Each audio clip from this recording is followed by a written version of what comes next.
2017 Bahrain Grand Prix with commentary from Martin Brundle and David Croft. 4 minutes to sunset here in the desert, but in terms of the Formula One Championship in 2017, well, the tension, the excitement and the heat is starting to rise. Welcome along to Bahrain. Welcome along to the third round of this Formula One season in 2017. We've flown from Australia, we've flown to China, and now we've headed on to the Middle East for our first visit to the Middle East this season. It's the Bahrain International Circuit, 57 laps ahead of us around this 3.36-mile circuit under the lights for the fourth time. It is the 13th Bahrain Grand Prix.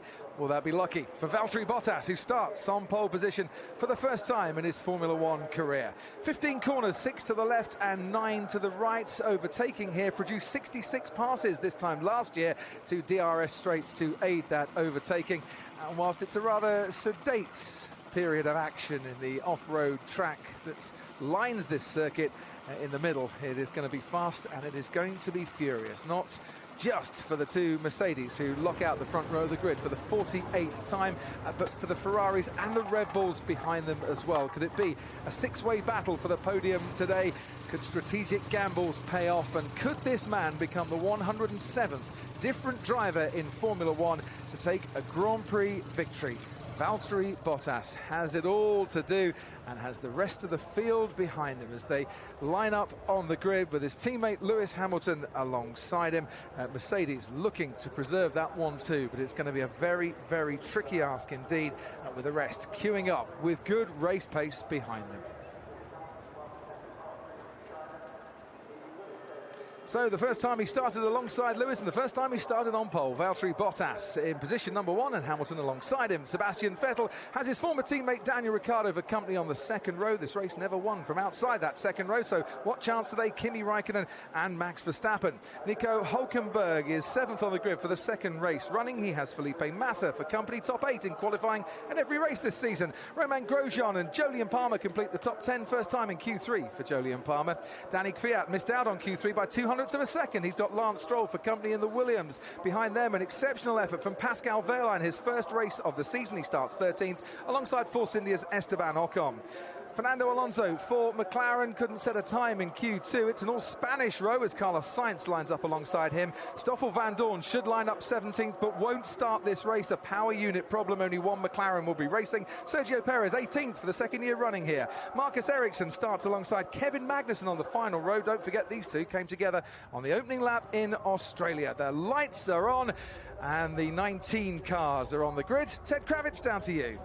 Down at a very sombre McLaren garage, I have to say. Stoffel Van Dorn nowhere to be seen. Must be absolutely furious. His car has failed, and it's the same MGU-H problem that's affected them all weekend, Crofty. MGU-H, the motor generator unit, heat. It's a generator that sits in the and runs a little turbine into the turbo, can spin up to 120,000 revolutions per minute, so it takes a bit of a battering. But the bad news for Fernando Alonso is that the engine, the MGU-H he's got in his new engine at the moment, is exactly the same spec. So I'm afraid to say the same could well happen to him later in the race. It's the second time in 3 years, Martin Brundle, that a McLaren car hasn't started the Bahrain Grand Prix. It's not good, is it? Not good at all. I think they'll be a little while getting that sorted out, a few months. I know they're working on a couple of fronts to fast track that action at Honda, and do they ever need it? And Sebastian Vettel needs a good start and a good run down to the first corner. Tens, as we were discussing earlier on, David, as you were pointing out, on the inside line is way off the racing line. You tend to lose a metre or two there, so those on the right, their right-hand side of the grid, might just be at a slight disadvantage, and that is not Vettel, it is Hamilton. Tyre blankets are coming off, and every single driver bar one is on the super soft tyre. Soft tyre for Marcus Ericsson. Get the feeling Sauber are trying a one-stop strategy there in what could be a two-stop race for the majority of the field. Right, Mauro San Giorgio from our colleagues at Sky Italia is with Stoffel Van Dorn as the car's about to head off from the grid. Let's hear from him. Stoffel, unfortunately, you won't start this race. No, I don't think so. We had a problem with the car again on the formation left of the grid, so yeah. Which problem? With the power unit again? Yeah, looks like. Grazie.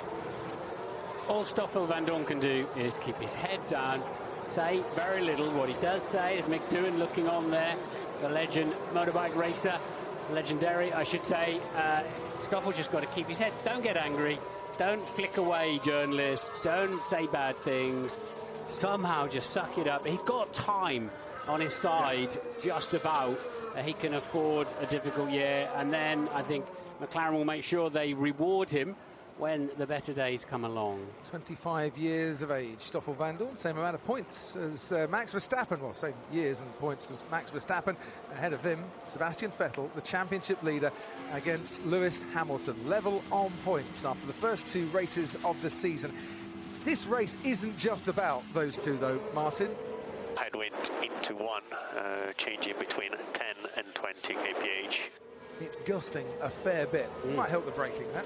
That'll help the braking into 1, won't it? Crosswind at 4, 6 and 7 down the hill. Pat Simmons telling me earlier on, he always found that was the most difficult section with a crosswind. The last 2 corners, high speed, crosswind. And, you know, when you're siding through the air and relying on that air totally to press your car into the ground so you can pull 5.5 G in the corners, unsurprisingly, it has quite an effect on the car. Right, we're on board with Lewis Hamilton, but is this the day that Valtteri Bottas announces his championship contending credentials? If I can alliterate. We'll find out soon, Mr. Croft. I don't know. I don't know whether he's got the wherewithal and the calm, enough pace to tolerate, to beat, a Lewis Hamilton that's joint leading the World Championship. And I don't think he knows. He's about to find out. Lewis is about to find out whether Valtteri's... He's been improving quickly, hasn't he, through this season? Has he improved enough now to get a good start and control the race from the front? And behind him, who's going to be under threat from the undercut as well? If Red Bull go aggressive, it could be like a domino toppling effect. Yeah, absolutely. But, Valtteri hasn't been up there before. Lewis has been up there, so many times, hasn't he? Yes. So many times, leading races and winning championships. He knows how it feels. He knows what to do. Valtteri's got to go out and find that out this afternoon. So Valtteri Bottas, the last time he was on pole position in any series whatsoever was on the 30th of July 2011, a Hungaroring for GP3. It's been quite a wait for him. And yesterday set a new track record in getting that pole lap time. Today, it's all about the start, is it? It is, and braking point for the first corner. They've got 105 kilograms of fuel on board for the race. Headwind, they can brake a little bit later. There's no brake lights on these things. How late can they brake? How much grip will there be? What are the front tyre temperature and pressures? What are the brake temperatures? All of those instinctive feelings they need to have when they get down there. And you can be a hero or you can be a total zero if you get it wrong. And do you remember what happened at the start last year? Valtteri Bottas didn't get his braking right, went straight into Lewis Hamilton and rather ruined both of their races. Let's see what's going to happen tonight then. Under the lights, here on this Easter Sunday in Bahrain. The noise and the revs rise and rise. It's lights out and away we go, and Bottas does get a good start, as does Sebastian Vettel as well, and Lance Stroll battling away with Jolyon Palmer in the background. Bottas will lead them into turn 1. Has Vettel got ahead of Lewis Hamilton? Yes, he has. The two Red Bulls get very close together as well. On the inside, Max Verstappen's making up an awful lot of the places, and he's got ahead of his teammate Daniel Ricciardo. It is Valtteri Bottas that leads then as they head down towards the hairpin from Sebastian Vettel and Lewis Hamilton. On the inside, locking up brakes, is Max Verstappen ahead of Ricciardo and Kimi Räikkönen and Felipe Massa as some go wide, but Bottas has got the job done so far, looking so good. A lot of locking up of brakes. Now, we've seen in the first 2 Grand Prix of the season, early part of the race, they've got a lot more grip from these tyres and the aerodynamics. They really get stuck in. They know this is their best chance to overtake, and they don't have to babysit the tyres anymore. They won't pay a heavy price 5-7 laps into the race. They can just go for it. Look at that, there were 3 abreast there going into turn 8. The Toro Rosso and the Renault getting very close together, and look how Sebastian Vettel is not letting Valtteri Bottas get away. In the background you can see Esteban Ocon under pressure from Jolyon Palmer, who goes down the inside on Esteban Ocon. Brave move from Palmer as he tries to make up places. He's down in 12th, Ocon is in 11th and just stays ahead. Yeah, Palmer got a little bit of a swapper on the back end, moving out on him. and he lost that place. A huge lockup. Whoa! There goes the Toro Rosso of Danny Kvyat at the top of the hill, almost taking himself and his teammate Carlos Sainz out of the race. I sounded prophetic on that lockup. I was actually talking about Hulkenberg in the 2 corners earlier, to be honest. But well done, you forsooth, you. Right, Valtteri Bottas, 4 tenths ahead of Sebastian Vettel, 7 tenths back to Lewis Hamilton. Then comes Max Verstappen, another great start from Verstappen from 6th, ahead of Ricciardo, and then Massa, who's now ahead of Kimi Räikkönen, and Hulkenberg ahead of Grosjean, and then comes Ocon and Sainz and Palmer.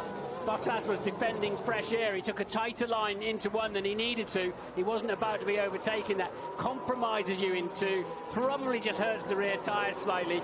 You cannot defend and waste time when there's nothing to defend against. On board with Lance Stroll, who gets very, very close to Sergio Perez ahead of him. Perez has made up 5 places on that opening lap. Pascal Wehrlein has gone down 4 places on that opening lap. Esteban Ocon, who started this race in 14th, is running in the points in 10th place, where he's finished both of his first 2 races for the Force India team. And I tell you what, Martin, it is game on in this race at the moment. Vettel pressurising and pushing and harrying Bottas right from the off here. Handy again. This has got all the hallmarks of the Australian Grand Prix, hasn't it? Ferrari sitting apparently very comfortable behind a Mercedes, albeit a different Mercedes. And Lewis Hamilton has got Max Verstappen behind him, pulling out a slightly bigger gap to Verstappen, who once again got off the line very nicely. With Räikkönen back in 7th, this is going to become a 3-horse race up front, I would imagine, a few laps in. Lewis is not exactly climbing all over the gearbox of the Ferrari, though, is he? Maybe he's biding his time a bit, just looking after those tyres. 1 stop, that's a tall order today, isn't it? 2 stop, fine, but when do you make that stop? Because the undercut, getting in early, will pay dividends, as the camera rather foreshortens that, but the top 10 covered by 8 seconds still. So, Bottas, so far, so good for him. He's out in front and he's keeping out in front, but he's not pulled out that 1 second advantage that keeps him clear of anybody using DRS behind him, which is Sebastian Vettel. So Vettel will get that gap in the rear wing, increasing his top speed and maybe pulling that Ferrari alongside him when they get to the first of the back straights. We should mention Carlos Sainz a little further down. You can see he's made up 5 places in this race so far. His teammate Danny Kvyat, as we saw him running off the track, has lost out 7 places, the biggest loser in the opening couple of laps, as the Force India then of Esteban Ocon with Sainz right on his tail, battling away for the final points position, swoop down the hill, and we're on board with Max Verstappen going into turn 10 right behind Lewis Hamilton. And once again, for the 3rd race, a 2-metre wide car, the front wing hanging out there like a Venetian blind that's been put in the wrong place, and then they're not damaging them. That's incredible. Managing to stay clear, and nobody has retired from the start of this race. Stoffel Van Dorn didn't take part in this race like Sebastian Vettel and Jolyon Palmer last year, having to sit this one out. And we're going to get to the main straight now. Bigger DRS zone for Sebastian Vettel to exploit. Yeah, Vettel then just pulled 4 tenths out of Bottas with that DRS. With a help drag reduction system, of course. The rear wing opens like a letterbox, and they gain 10, 12 miles an hour, probably nearer 10, but I think Vettel needs a little bit more, but look, he is gaining, he is getting closer, but he's not quite getting close enough. Valtteri Bottas defending and using his energy recovery system boost as well to great effect. But Felipe Massa under threat from Kimi Räikkönen, who's right on his tail. A good exit out of this, and down towards the hairpin. Räikkönen could be challenging as well. Lewis just pulling out of the airstream there of the car in front of him, so whether he's got any temperature issues or just trying to keep his front wing nicely connected and his car that little bit cooler. Red Bull hanging on well. Look at the old retiree there then. Felipe Massa up in 6th place. Felipe Massa in his 253rd Grand Prix as well, at a track he rather likes coming to visit. Top 7 here in qualifying in the last 4 seasons before this race, and a former winner in 2007 and 2008. You can see the rear wing of that Williams from the cockpit of Kimi Räikkönen's Ferrari. Kimi Räikkönen that has been on the podium 8 times here before, but has never won the race. He's got a job to do to get past the Mercedes-powered Williams and to try and ease towards that podium today. The Kimster needs to get past the Williams in a hurry, because with Vettel scoring lots of points, he is quickly becoming the number 2 driver at Ferrari. But Bottas is doing a very good job of stopping himself, becoming the number 2 driver at Mercedes-Benz this weekend. Yep, he's still got that gap to Sebastian Vettel, but not a gap over a second. This is I was going to say a much closer battle, but Kimi's rather spoilt it, hasn't he? Going very wide indeed at the final corner. Lewis Hamilton getting a bit closer under DRS to Sebastian Vettel there as well, and Felipe Massa can just rest easy a little bit. I thought he was going to be under pressure from Raikkonen going into that turn 1 on this occasion, but Raikkonen spoilt the approach a bit. Yeah, you get a parking ticket out that far off the racetrack. And then there's the Force India of Jolyon Palmer having a little look. Sergio Perez into turn 1 as we look at the start once again. There we go, down into turn 1. That's not quite the angle we needed to see to analyse that. There they go, and it was Vettel on the outside. I didn't learn a lot from that. I don't know about you. No, I learned that tower is a very good vantage point. What about the helicopter? Let's have a look at this one. Hulkenberg's got a good start in the middle there. And there goes Verstappen then. He pinches his teammate but leaves him enough space, and that got him into an important 4th place. And then I think at the top of the hill, Raikkonen's going to go and try and go around the outside of Ricciardo. There he goes, 2 Red Bulls line astern, and then gets hung out to dry. And wise old Felipe Massa sneaks up the inside and takes P6. Bit of wheel spin there before he got it into 3rd. Shuffling through the gearbox up to 7th already. A perfect line there for Sebastian Vettel. Bit of understeer, unsurprisingly. Front tyres are a bit cold. Front doesn't quite go into the corners you want. A clear 2nd place then. And this seemed all right. Dirty side of the grid. Dirty side of the grid, Martin. You reckoned it was a car, probably a car's length, didn't you? Yeah, you're right. Historically here, it is not good, the dirty side of the grid. It just picked up a little bit of wheel spin when he got it into 2nd place. Vai. They like that, they really do. So on board with Verstappen, another great start from him. He's going right down the outside. He then pinches his teammate so he has to think about it, but leaves him enough space and then gets the high ground for turn 2. How skittish that Mercedes of Lewis Hamilton was getting out of turn 2 as well. Bottas under pressure. He's not used to this. So getting a little bit of overheating now, but not significant. So tyres, brakes, the collar, who knows, quite frankly. What is it? I would imagine it's the rear tyres. So at the end of the DRS zone, Bottas manages to stay ahead. Kimi Raikkonen still on Felipe Massa's tail. Let's get a quick reaction on the start from the Force India pit wall. Otmar Safnauer, the COO of Force India. Boy, did your guys make up some places at the start there, Otmar. It's exactly what we had to do. They did a good job at the start, and now Checo, I think, just overtook Palmer with a nice move. So 10th and 12th, we still have a bit of work to do to get them both into the points. Well, that's true, but at least one of them is in the points at the moment. Are we looking at a 2-stop strategy for the majority of cars in the midfield today? Oh, wouldn't that be nice to know now, but we'll do our best. I'm sure you've been thinking about it all morning long. What are you having to babysit out there, Otmar, today? Rear tyres, engine, fuel consumption, brakes. Are tough on brakes. Tough on brakes and definitely tires, like you say. The tires will last. It's just you need them more than just to last. They got to be good. Otmar, thanks ever so much. We'll be back with you in a little bit.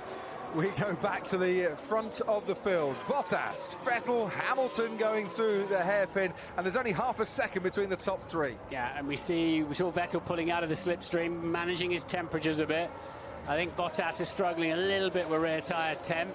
Hamilton is sitting there very quietly indeed. And the really good news story for us watching this race is Verstappen is still only 2.5 seconds off the lead.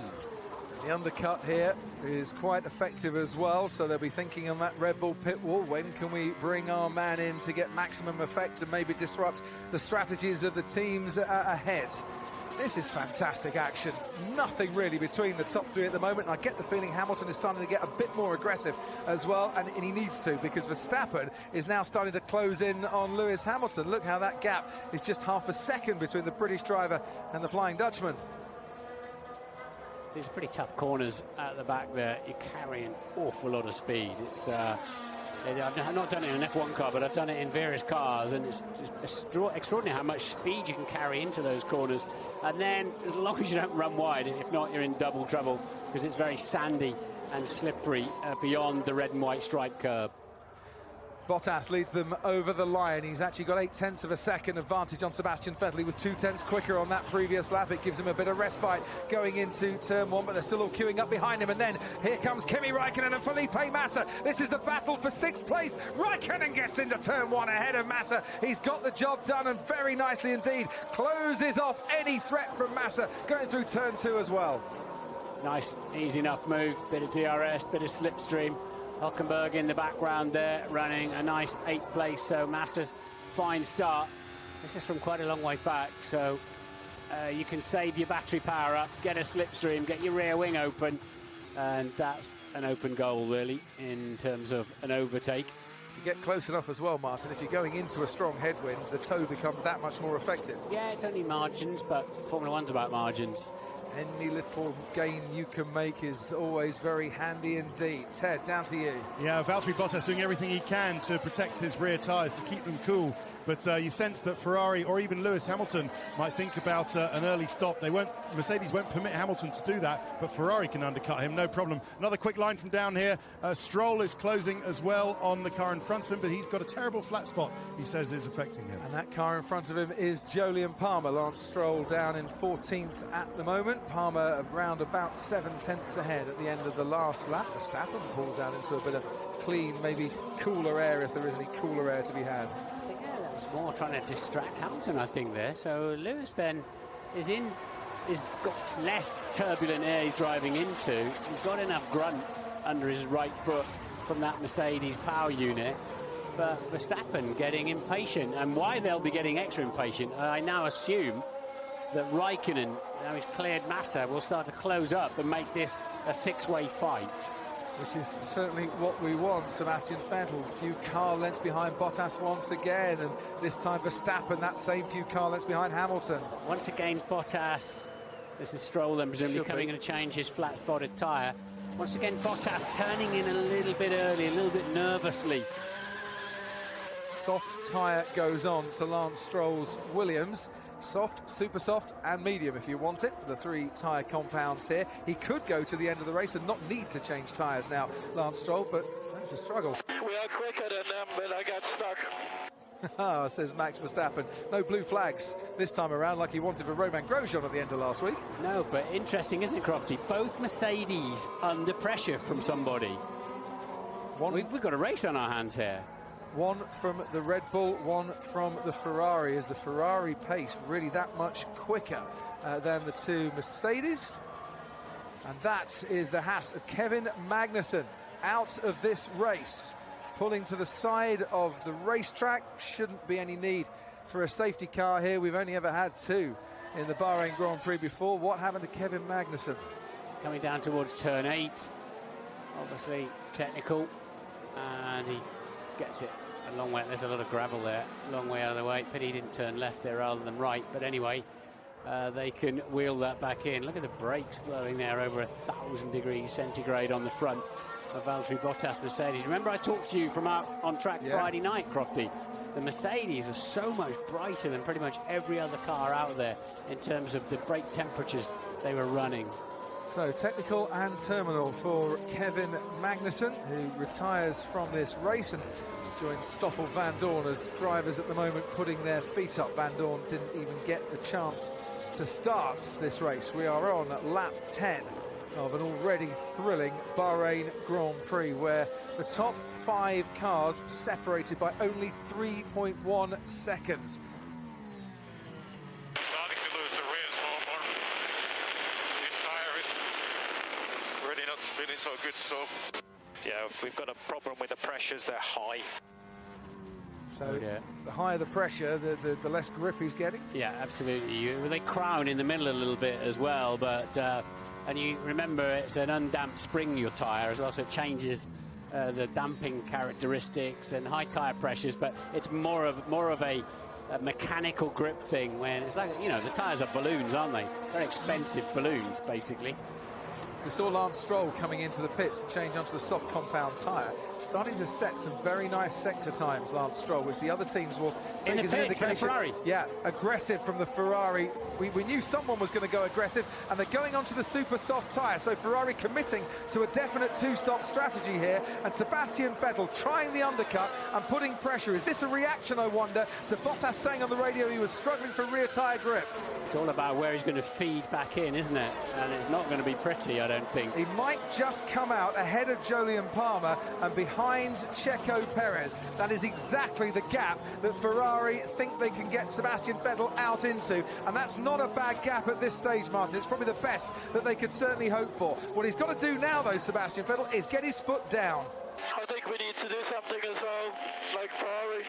And Verstappen wants to gamble and wants to go aggressive. How long can Mercedes now leave Valtteri Bottas and Lewis Hamilton out to protect themselves from the undercut? Brave of Ferrari to go first. We don't know. Oh, that's nice and wide. We don't always think they're that sharp on strategy, but they've thrown the cat amongst the pigeons now. And it's not like they had nothing to lose on this occasion, because he was sitting second and he was sitting pretty as well. Yeah, so I think Hamilton's just about got Verstappen covered. Has he been there just minding his tyres a little bit, just taking it easy? Will we see a bit of hammer time? Will he get the opportunity before he gets called in as well? Here's the interesting thing. Lance Stroll just set the fastest lap of the race on the soft compound tyre. Ferrari have taken the gamble. Was the soft maybe a better option for them than the super soft? Stroll's would have been brand new though, wouldn't they? Yeah, I got the impression that the strategy is, here comes Verstappen and super soft, soft for a two-stopper. Sebastian Vettel's just set the fastest middle sector of all, putting pressure on the leader, Valtteri Bottas. Stopping now is Max Verstappen. Paul di Resta, what do you reckon to this Ferrari gamble? It's definitely what they have to do. They have to push on to it, but Mercedes have to split it. I think the only way they're going to stay in front is to put Hamilton on a one-stop, maybe Bottas on a two, but you can see Vettel's already cleared the Force India, so look at the gap and the speed he's got on that fresh rubber. Yeah, which means he's well clear then of Max Verstappen as well. Verstappen comes out into that same gap behind the Force India and ahead of the Renault, so Sebastian Vettel in 9th place now and Max Verstappen in 11th. And Raikkonen now only just over a second and a half behind Ricciardo, so Raikkonen's closed that gap very quickly, moving along nicely. And Hamilton also 0.8 faster than his teammate on the previous lap. What is he thinking sitting there? Oh no, Max Verstappen's out. Max Verstappen has gone out at the top of the hill at turn 4, just on the exit of 4. We saw Vettel going wide, didn't we, after he made his pit stop. But what happened here to Max Verstappen? He just locked his right front. Does that look like a brake failure to you, Martin? Brakes failed. I take no credit for that. Paul di Resta in race control thought that was brake failure and was in my ears saying, Crofty has brake failure, mate. Yep. And I think Verstappen just confirmed that. Yeah, he just couldn't. He just could not slow the car down. And that's worrying then. Worrying on the other car as well as Raikkonen pits. Well, that's absolute disaster then for Max Verstappen. I wonder if we're going to get a safety car here or not. Ferrari decide to pit Kimi Raikkonen, and that's a slow stop for Kimi Raikkonen, because the front right didn't go on at the right time. Now, this is where Verstappen's car is, double yellows, so Lewis Hamilton can't make the move into that corner. That might have saved Valtteri Bottas a little bit. Verstappen absolutely furious that his race has been ruined by brake failure on lap 12 of this Bahrain Grand Prix. Meanwhile, Vettel's 3 seconds faster than Bottas up front.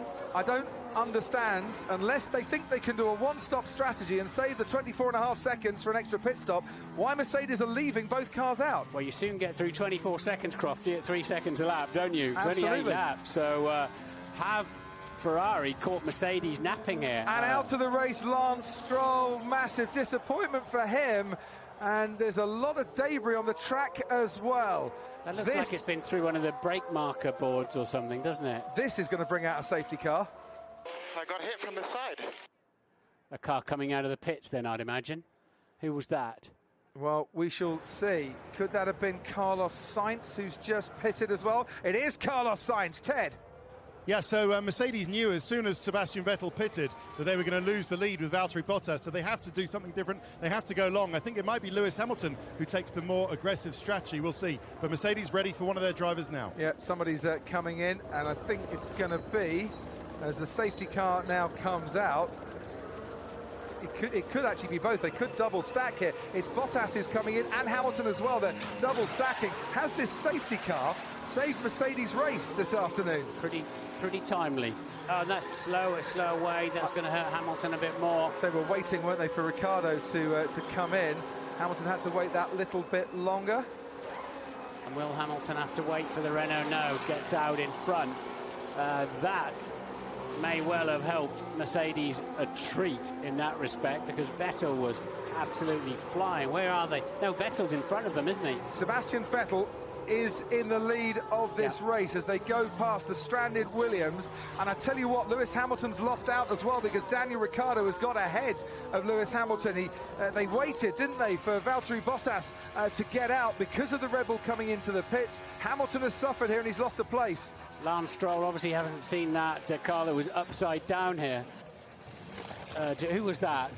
Kobayashi, was it? Who was upside down there? Gutierrez. In a Sauber, yeah. Gutierrez and Maldonado had their incident there. Not quite as dramatic, but oh dear, Lance Stroll. That's an absolute disaster for him, and doesn't look like his fault.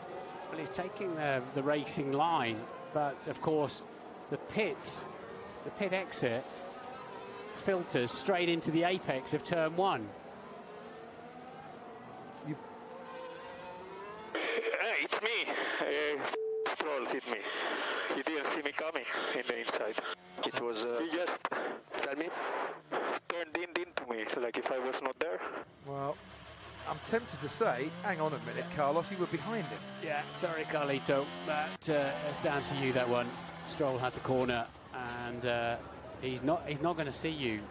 The mirror's about as useful as an ashtray on a motorbike when you're that far across the racetrack, and he's never going to.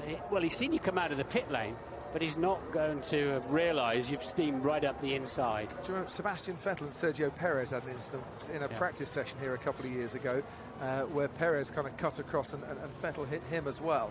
The stewards are actually now having a little look at Lewis Hamilton and Daniel Ricciardo. They've noted that the pit entry incident. Did Hamilton hold Ricciardo up? I bet you he backed him up, and you're not allowed to. Well, they're looking to see if Hamilton backed up the opposition. Yeah, because he knew... You're not allowed to do that. He knew his teammate had to change his tyres first, so he wanted to buy a little bit of time. Yeah, you're not allowed to impede. I mean, he looked plenty far enough ahead of him, didn't he? Right. We want to see it a little bit before this, don't we, Martin? Ricciardo's already gone in and gone out again. They had to hold Bottas up to let Daniel Ricciardo go past. What could the stewards do here, Martin, if Lewis Hamilton's found guilty of holding Daniel Ricciardo up? 5-second penalty or something, but he wasn't exactly coasting out on track, was he? No. Let's see. This was Raikkonen's stop, which was a little bit slow as well. The order behind the safety car, Sebastian Vettel leads this race.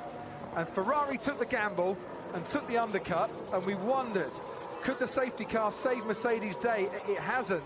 Sebastian Vettel's pace was so good once he changed his tyres that he still managed to get ahead of the two Mercedes, even under the safety car conditions. And of course, any laps now behind the safety car, very useful for Sebastian Vettel, because he's not using up the tyres that would have to do a longer stint. And Hamilton then not quite getting pole, is the second one in the stack, is now down to 4th place. Because Valtteri Bottas, who started on pole, Ricciardo 3rd, Lewis Hamilton 4th, Felipe Massa 5th. Then comes Kimi Raikkonen, Nico Hülkenberg, Marcus Ericsson, Sergio Perez and Romain Grosjean. They're the top 10. The only one who's not stopped in that top 10 is Marcus Ericsson, who started on the soft compound tyre. Sauber going for a one-stop strategy, and this is really helping them. Ocon is 11th from Alonso, Palmer, Fiat and Wehrlein. We have lost from this race Carlos Sainz, Lance Stroll, Max Verstappen with brake failure, Kevin Magnussen, and we didn't even see Stoffel Van Dorn start. Definitely under investigation now, that incident involving Lewis Hamilton and Daniel Ricciardo. And what we haven't said, Martin, is that Ricciardo and Hamilton and Massa put the soft tyres on, not the super soft tyres. So they'll be looking then to see if Hamilton was unduly slowing down, and I'll tell you what, he's got something to answer for. Unduly slowing down a rival, and he was. Yep, he was well on the brakes well before it. That was way too much. He'll take a penalty for that, I know. And the fact is, it didn't matter. He got caught anyway, and he lost the place anyway. Yeah, with a slow stop. So it might even be a double bubble trouble. And the stack, of course. Yeah, exactly. Max Verstappen walking back, looking a very angry young man under the lights here in Bahrain tonight, and that's a lot of damage to the side of Lance Stroll's Williams. The stewards in looking now at that incident between Sainz and Stroll. Could there be some penalties being applied? Ted, down to you. Well, penalties to Lewis Hamilton notwithstanding, we'll wait and see on that. He doesn't have to stop again if he can keep these soft compound tyres alive for the next for the remaining laps. They would have had to do, what, 40-odd laps, Crofty, from when he pitted, and that's more or less the upper margin of what Pirelli say that they will do. Can they be competitive towards the end of those 40-odd laps? We'll have to wait and see, but that's really the only option that Mercedes have got. They've got to try and keep Lewis on this one-stop strategy. Team Radio? Hamilton slowed down in the pit lane in front of you. Do you confirm that? Yeah, confirm. Okay, mate, understood. Wasn't going to say no. Okay, Ricciardo also on the soft tyre, as you say, so doesn't have to stop again, whereas the Ferraris definitely do, and Bottas definitely does have to stop again. So Ricciardo's looking handy here, isn't he? If Hamilton gets a penalty, Ricciardo is on a set of tyres, as Ted rightly points out, could well get to the end of the Grand Prix, depending on how long the safety car's out for. 44 laps on a set of soft compound tyre, and you take off a few of that, Martin, because of the safety car. It's a really tall order, isn't it? Softs, they might make it, we'll see. What have we got? 29 degrees track temperature now. Yep. I think they'd have to babysit them a little bit, have to nurse them to the end, but we've certainly, well, you know, that's just thrown another double six, hasn't it, with Vettel and Bottas on the super softs and Ricciardo, Hamilton and Massa on the softs. Top five. Safety car coming in at the end of this lap. Third safety car we've ever had here in Bahrain. We've got 15 cars still in the race. If you want to know the fewest finishes here in Bahrain, 13 in 2005. We're going through them at a fair rate of knots. And now Valtteri Bottas, after having Sebastian Vettel follow him for the opening skirmishes here, is going to have to chase hard. And look at that, Hamilton looking to get the jump here on Daniel Ricciardo as we go racing once again. No DRS for the next couple of laps, so he's going to have to do it without any artificial aids for overtaking, and he's getting a very nice slipstream indeed. Behind Ricciardo, down the main straight, pulls out now to the right-hand side, goes wheel to wheel with Daniel Ricciardo, and going into turn one, Vettel leads. Valtteri Bottas just behind him, Lewis Hamilton up into third place, ahead of Daniel Ricciardo, who now tries to take the inside line, can't quite get it into turn two. Vettel well out of position in 2 and 3. That's going to give Bottas a great run up the hill. Vettel's gone to the inside, the only place he could go. Will Bottas leave his braking late and go right around the outside? He's going to get squeezed out there. Just like Nico Rosberg did in 2014 when he was battling with Lewis Hamilton there. Bottas chose to go round the outside, ran out of track and had to back off. Vettel leads from Bottas and then Hamilton, and then comes Felipe Massa, who's now got ahead of Daniel Ricciardo. What happened there? Daniel Ricciardo then lost 2 places by the time he got to turn 4. Might lose another one yet, because Kimi Raikkonen's right on his tail as well, and you wonder if those soft compound tyres are not warming up sufficiently to give Daniel Ricciardo the grip that he wants. Behind Kimi Raikkonen comes Nico Hülkenberg. We're on board with Kimi Raikkonen. Can he go around the outside and beat Daniel Ricciardo into turn 11? Not quite. Yeah, but he's looking at coming up the hill. He's going to do it now. So much more grip. You're right on those tyres. So much more grip. Ricciardo just cannot fire them up and get going. But look, the Renault behind him has. The fact of the matter is, Daniel Ricciardo can go to the end of this race, and the 2 Ferraris do have to stop again. Felipe Massa doesn't, because he's on the soft tyre. There goes the Force India of Sergio Perez down the inside, and Nico Hülkenberg. He's got his former teammate into the final corner. Don't often see cars getting past there. Brilliant move from Sergio Perez, who puts himself up into 7th place. Okay, mate, so let's keep it together. These tyres will come good. Eventually, but he is losing position whilst they don't. Was at one stage 3rd, now 6th, Daniel Ricciardo. Yeah, he's really struggling on them. I mean, Hülkenberg is to an extent. Lewis Hamilton is not so much. He's got a bit more downforce to fire them up with, a bit more power probably. But it's Ricciardo that's struggling most to get them to work.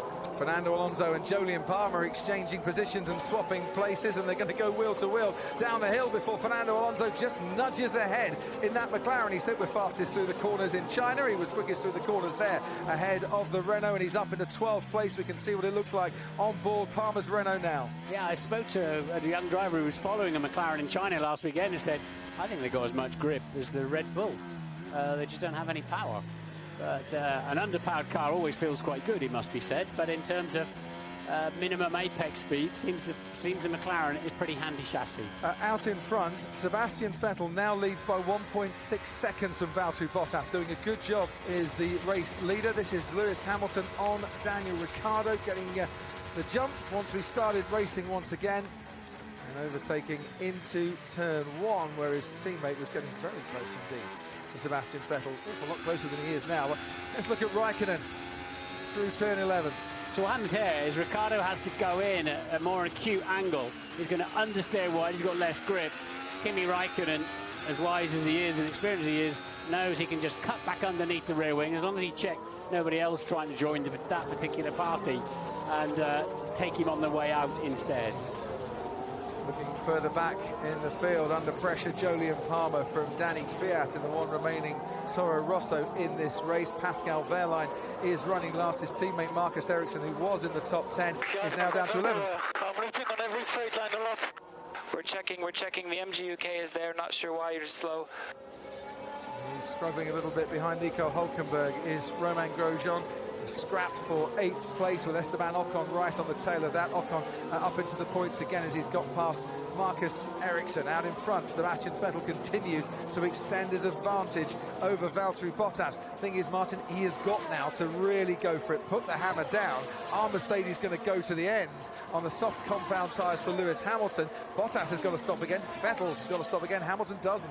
Well, if Hamilton gets a penalty, though, it could be rather critical, couldn't it? And I'll be surprised if he doesn't. Under pressure, Marcus Ericsson from Fernando Alonso. Last year's Ferrari engine powering the Sauber. This year's Honda engine vibrating away up the hill as Fernando Alonso moves up into 11th place, and once again proving that he's the king of the corners. That'll help him on the ovals of Indy 500. And they were right-handers. He's got to be good on left-handers too, but as we know, he's great pretty much anywhere. Fastest lap of the race for Sebastian Vettel, now 2 seconds ahead, out in front. I'd rather get the feeling Alonso will be enjoying this, even though he'd rather be a little bit closer to his former team at the sharp end of the race, but he's earning his money once more. This is going to get all cranked up with a restaurant table booked. Here goes Jolyon Palmer on the Sauber of Marcus Ericsson into turn 1. Palmer pulls off the move on his former GP2, now F2 adversary. And back we go to see Palmer's teammate Hülkenberg ahead of Grosjean, ahead of Ocon, and this scrap still.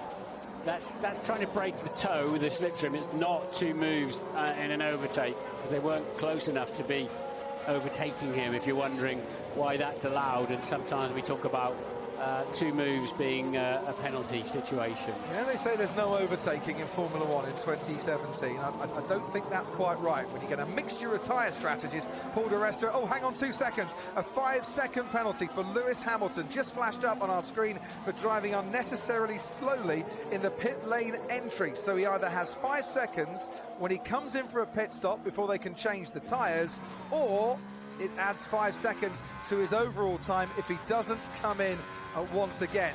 But it is confirmation of that 5-second time penalty, which you, Martin, thought was coming his way. Yeah, mixture of tyre strategies, Paul di Resta, is giving us some great excitement out there. It is, Crofty, and I think Mercedes are going to definitely have to let Hamilton by Bottas, because he looks slightly quicker on the slower tyre. And then Hamilton again could make that pit stop and be on the super soft at the end to put the challenge on Vettel, who'll be on the soft tyre he's on now. The soft tyre warm-up is very slow as well, so right to the end of this race I think we're going to see a battle, and it may vary again. Just Paul, on Valtteri Bottas's radio, he's been told it's important that you stay with Vettel. Lewis is on Strat 6. Copy. Strat 6, is that like a higher mode, more power?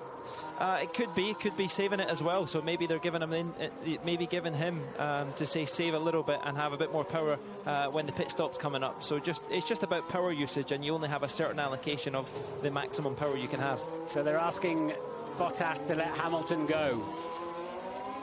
Yeah. And so he can get after the Ferrari, knowing he's got a 5-second penalty to add to his time. Can he get to the end on the soft tyres? That's their only chance now, Mercedes, I think, of stopping Ferrari. As if Hamilton can get to the end. Yeah, quite. With good pace. The turn 1 incident where Carlos Sainz slammed into the side of Lance Stroll will be investigated after the race. You saw Danny Sullivan, the driver steward before the race, Martin, who said he was hoping for a quiet afternoon. I don't think he's got that. Long evening with the sounds of it. Too right. On board with Kimi Räikkönen, Felipe Massa is the car in front. Felipe Massa, who started 8th, currently running in 4th place, to the delight, I'm sure, of Sir Frank Williams on his birthday. They are swapping drive position, Hamilton and Bottas. Very happy birthday to Sir Frank, and also to Paul di Resta, who's 44 years younger. So that's Vettel being told the Mercedes are going to swap. There's not a lot of swapping going on at the moment. They're 1.1 seconds apart, and it looks like he's picked up his pace, Bottas, and Hamilton now saying, I can't catch him. Let's go down to Ted. Hamilton had said on the team radio that if I can't get past Vettel... If I can't catch him, if I get past and I can't catch him, I'll let him back. There we go. He'll let Valtteri Bottas through. But the intention, the desire behind this is that Hamilton feels there is performance in his car, obviously, and his fears that Vettel is getting too far away down the road for him to do anything about it when the strategies do come together later in the race. So this is a conundrum for Mercedes, isn't it? They're in a battle all season long with a Ferrari, and the Ferrari of Vettel, it seems, for the World Championship. What are they going to do? Bottas is so fast, he's so good today. Are they going to compromise him to think of the long game later on? Are they going to demote him effectively? And I think Lewis is saying there, I'll let him back through later on. Is that what he was intimating, do you think? You get the feeling even if he's not, he will be asked to if it doesn't quite come off. Yeah. I suppose the key is they went into this race, Martin, 1 point ahead in the Constructors' Championship. So whatever decision they make will be based on how many points can we score today. What is the maximum we're looking for? Ted, to you. The point of it, ostensibly, is that Valtteri is on the faster tyre strategy at the moment. He should be actually closer to Sebastian Vettel. But I'm just wondering whether if Lewis is pushing these tyres so hard, then it's just a two-stop for Lewis as well, Martin, but with an offset strategy of running the soft in the middle stint and then the super soft later on. Don't know. That's why we watch live sport live, isn't it? So, that looks pretty Massa tasty. and Räikkönen. He's been getting closer at Räikkönen for the last few laps. I think he rather fancied getting past on that occasion. Didn't happen. Got compromised a little bit. Might not be close enough, but under braking tantalisingly. That Williams is just ahead of him. How did Räikkönen get back behind Massa? Must have been in the safety car phase, yeah? I would have thought so, yes. And obviously, Mercedes got held up a little. He's locked up a little bit down the bottom of the hill there. Räikkönen found himself some clean air, didn't he, when he was out on the track, and he came in before the safety car to change his tyres.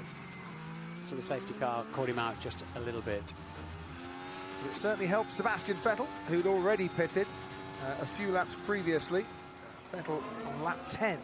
Safety car came out on lap 13. And his pace in those first 3 laps got him ahead of Bottas and Hamilton, which he was the filling in the sandwich for the opening exchanges, and now starting to control this race. But he does need to stop again to change tyres. You've got to use 2 different compounds in the race. How are the tyres now, Daniel? How are the tyres?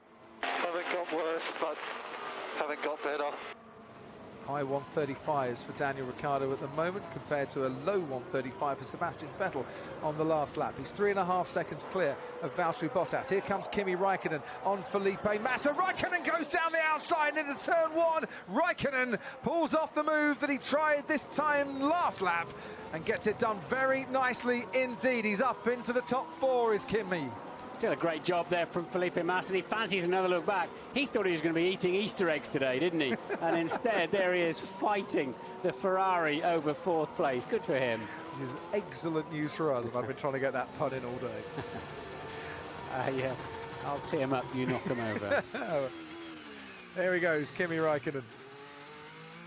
Very calm. Chock full of excitement, this race. And now I stop. So Palmer then's got back past Alonso. Danny Kvyat got very wide there indeed, and Jolyon Palmer said thank you very much. I'll hold on to 12th place if that's all right for you. Alonso at the back of this scrap. There's not enough corners in this race for him. No, so that's quite a lot of change on this lap, because the last time past the pits, Alonso, Palmer, Kvyat was the order. Now it's Palmer, Kvyat, Alonso. Yeah. That's a busy few corners. They're only in turn 10. There's a bit of a do-si-do going on there, and it was a bit of a dicey dice for Kvyat when he got on the curb as well, and found an awful lot of sand and dust. It's a nice wide turn in there. I haven't seen too many turn in from the curb into 11. So we're looking for close battles at the moment. It's not necessarily the top three. Half a second between them at one stage. It was 3 seconds between the top five. Felipe Massa is quickly getting detached from Kimi Räikkönen. They can overtake me. 300 meters behind me at the beginning of the straight. I never raced with less power in my life. How is possible? And another less than 5-star review for the Honda engine.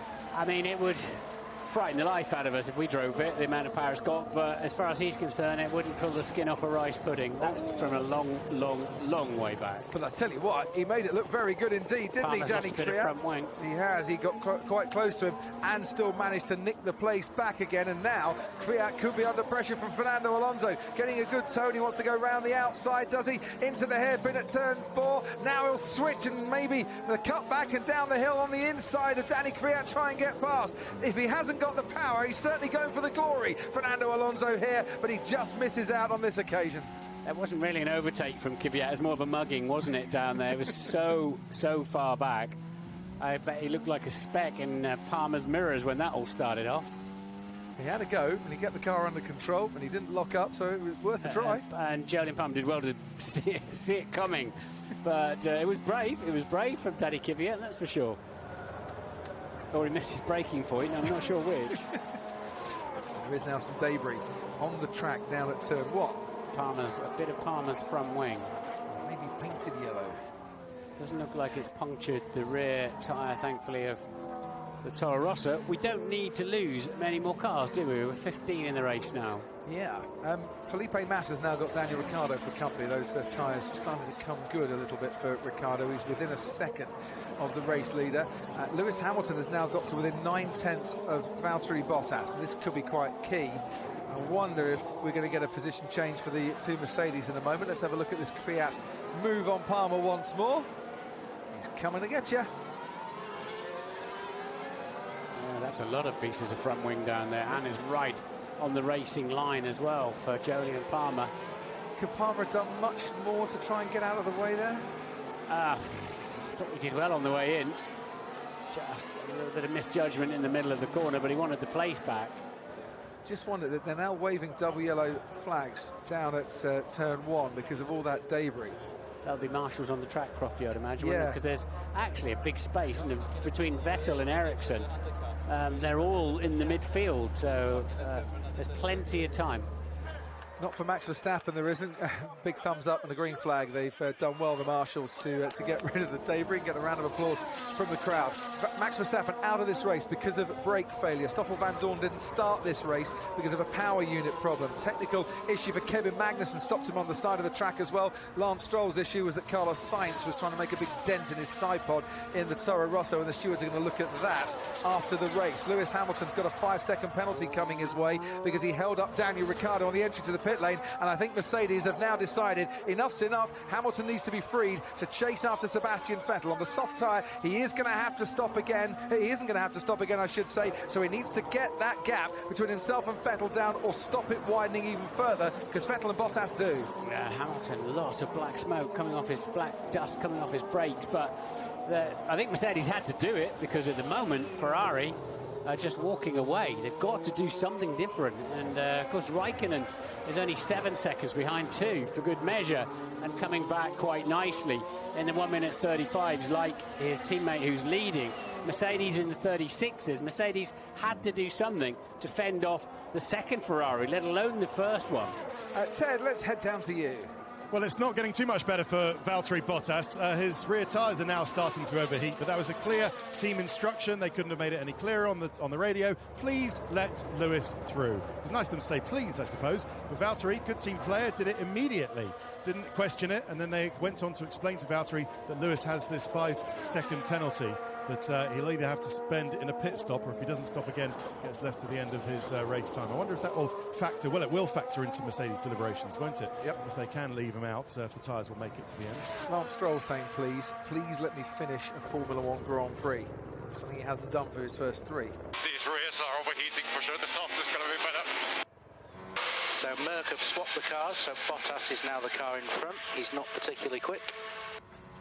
Says Dave Greenwood, giving Kimi Raikkonen the encouragement to go after his compatriot. And that was the right thing. Look at Hamilton, straight into the 134s. 134.9, took 4/10 out of Vettel's lead. They've got to put the Ferrari under pressure somehow, even with that 5-second penalty, which was silly, really. That was unnecessary. Everybody knows that rule. You're better to stack than go and get a 5-second penalty. And here on board with Daniel Ricciardo is the evidence that I said a couple of laps ago that he was getting a bit closer to Felipe Massa. So it looks at the moment, Martin, on lap 28, that things are looking good for Lewis Hamilton. He's catching Sebastian Vettel. He doesn't have to stop again. Sebastian Vettel does, but of course, when Vettel does stop, he'll get fresher tyres, and he will be lapping quicker towards the end of the race. Then he's got to try and overtake, of course, and get past, which might not be the work of a moment. Hamilton might be able to go to the end, he might not be able to go to the end. That's still a bit of an unknown because the track temperature's cooling, the wind is getting up, and the teams haven't got all the data in this race that they're really looking for. Hamilton's about 3/10 up on this lap so far, certainly pulling away from a struggling Valtteri Bottas now, as Raikkonen homes in on his fellow countryman at over a second a lap for 3rd place. Yeah, let's see. It's that penalty might prove to be the deciding factor this afternoon. Long way to go yet. Lap 29 for the race leader. You're not going to overheat. You're not going to lose any more time. You can only pit when your teammates cleared the box. Yeah. So it's not like you're gaining anything by I guess Hamilton thought he would make sure he kept Ricciardo behind him in a pit stop, which is exactly why that rule is in place. If you cannot... Talking of Ricciardo, there he goes on Felipe Massa from a long way back, Martin. And Massa has been overtaken at turn 1 by Raikkonen and Ricciardo. And will try and fight back a little bit up the hill towards the hairpin at turn 4. Now, if he gets a good exit, he can put some pressure on the Red Bull moving down the hill, but this is where the aerodynamics tend to take over a little bit, and Ricciardo can sail off. But yeah, Raikkonen, Ricciardo, same corner, and passing Felipe Massa, who now finds himself down in 6th place.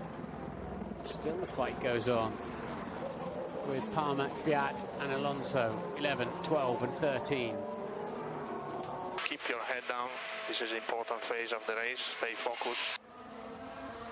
That tells me they're going to have to stop again. Definitely for Sebastian Vettel, but it's the pace. What pace can he do on these super soft tyres, Ted? I'm feeling a lot of engineers' nerves down here in the pit lane, Crofty, because this is a crucial phase of the race, because the longer they can get now, the more they can guarantee to be competitive in the last stint of the race. They've just got to push it around. What are we, lap 30 now, Crofty? Yeah. Another few laps. I think Bottas is going to be in quite soon. He wants to get onto the soft tyres. Hasn't worked for Valtteri Bottas on the super soft tyres for whatever reason today. We'll see what Lewis Hamilton does, if he does try and make the one-stop work for him. But, yeah, Ferrari, this car proving again that it's just supremely drivable, and in Sebastian Vettel's hands is just, well, it's the class this afternoon so far. And of course they have to stop again anyway. They've not run an alternative tyre yet, and there's no wet weather around, of course. We're in the desert at the moment. So Vettel and Bottas have only run the super soft so far, unlike Hamilton. Hamilton's trying to do 44 laps on the soft compound tyre. Pirelli's guidance is that it will last for 40 laps. Fiat once again from a long way back on Jolyon Palmer, who's had rear wing damage to the left-hand side of his front wing, I should say. Nearly got it to the right-hand side as well. They bang wheels, and now Fernando Alonso says, I'll take a bit of advantage. Look at that, he's trying to out-drag the Renault. That's a drag race that the Renault is winning, but can Alonso use his cunning at the top of the hill? He's going to certainly try. Gets a much better exit than Jolyon Palmer, who goes onto the dust, and Alonso picks up a place and puts himself past Palmer into 12th place. Expect an advert, a self-advert coming on the radio soon from Alonso, but smart driving. Jolyon keeps opening that door, and Kvyat keeps walking through it with his elbows completely out. A double glazing salesman that says you really do need a new conservatory. Here comes Danny Kvyat. I'm taking no answers of negative. And Palmer was so annoyed about it, he went and gave him a thump for good measure. Yeah, but that thump then cost him with Alonso, didn't it? Into the pits comes Valtteri Bottas, the man who started on pole, finally gets his wish of a set of super soft tyres, and he can go out and try and salvage his race. Soft tyres, I should say, going on, not the super soft. He comes out behind that Force India of Sergio Perez, and that means he's in 7th. Yeah, he gets out just nicely there with Hulkenberg, Grosjean and Ocon. So a bit of clear space in front of him then. That, you know, that's not by chance, is it? That's actually by calculation. And of course, when they calculate that, they assume a pretty sharp pit stop. Any problems and you're straight back in that traffic. So we have Sebastian Vettel leading from Lewis Hamilton, and now Kimi Räikkönen after this man Valtteri Bottas stops for a second time. We've lost 5 from this race, including Lance Stroll, still yet to finish a Grand Prix with Rachel now. Lance, I can't imagine your disappointment right now. Just tell me first of all what happened in the incident as you saw it. I got completely destroyed at my side pod. Drove right into me. I mean, I was like 60 meters, 50 meters in front of him in the braking zone, and he just dived on, and I was turning already, and he just completely drove into the side of me. I don't know what else to say. I mean, I just saw the video. It's ridiculous. Did you see him at all in your mirrors? I know it's difficult from where you are on the track. He was behind you. Yeah, I saw him coming out of the pit lane, but he was miles behind, and he just completely dove down the inside, and I was already in the middle of the corner, and he completely just hit me. The stewards are looking into it. They're going to investigate. Is it the sort of incident you think needs a penalty? Yeah, for sure, clearly. If not, I mean, I don't know. Stewards will make the decision they make. It's just, I'm just disappointed. I hope my luck turns around sometime soon. Anyways, whatever. Thank you. Thanks. Only his 3rd Grand Prix, Martin. I don't know what was going through Carlos Sainz's mind, but did he just think, oh, you're a rookie, you're going to get out of the way, mate? He should have been thinking, you're a rookie, I better give you a bit more space because you don't know about the geography of turn 1 at the Bahrain Grand Prix yet. Romain Grosjean pits from the points. Instead of soft tyres, goes on to his Haas. Grosjean started on the super soft, and now onto the soft for the rest of this race. Ted, down to you. Grosjean is trying to undercut Hulkenberg. He's been stuck behind the Renault. This is the battle for 8th, 9th and 10th between Hulkenberg, Grosjean, Ocon. It's been in that order, but Hulkenberg's tyres have been hurting quite badly, overheating on that Renault. So this is the first roll of the dice by Haas to try and get past Hulkenberg's Renault. Meanwhile, Sergio Perez has the advancing Valtteri Bottas behind him, and Bottas on a fresh set of tyres, setting some very impressive sectors indeed. What he could do with is being a little further back than Perez at this moment and gain on him on the straight. Check what happened into turn 4. Low speed is up to rush. We see the issue, Kimi. We see the issue. I'll come back with any action. Come on, it's really disturbing. Driver default A, 5 on. Driver default A, 5 on should fix the issue. Because, of course, that's easy to do, isn't it? There goes Valtteri Bottas down the inside at the final corner where Sergio Perez pulled off a very nice overtake around about 20 laps or so ago. Bottas has now got a bit of DRS advantage or usage to gain on Perez and extend that gap down to the first corner. When I sat inside one, the last time I drove one of these last year, I counted 42 different controls, one way and another in the cockpit. And of course, some of those have got significant sub-menus to go with them, hence that instruction. On board with the race leader, Martin, who lost 7/10 to Lewis Hamilton on that last lap. Yeah, Hamilton's pace is strong, isn't it? He is negating Vettel getting away and buying a pit stop. Very much negating that. the two championship leaders in championship order at the moment. Can Sebastian Vettel, who has to stop again to change to a set of soft compound tyre, or he could try the medium, but no one else has.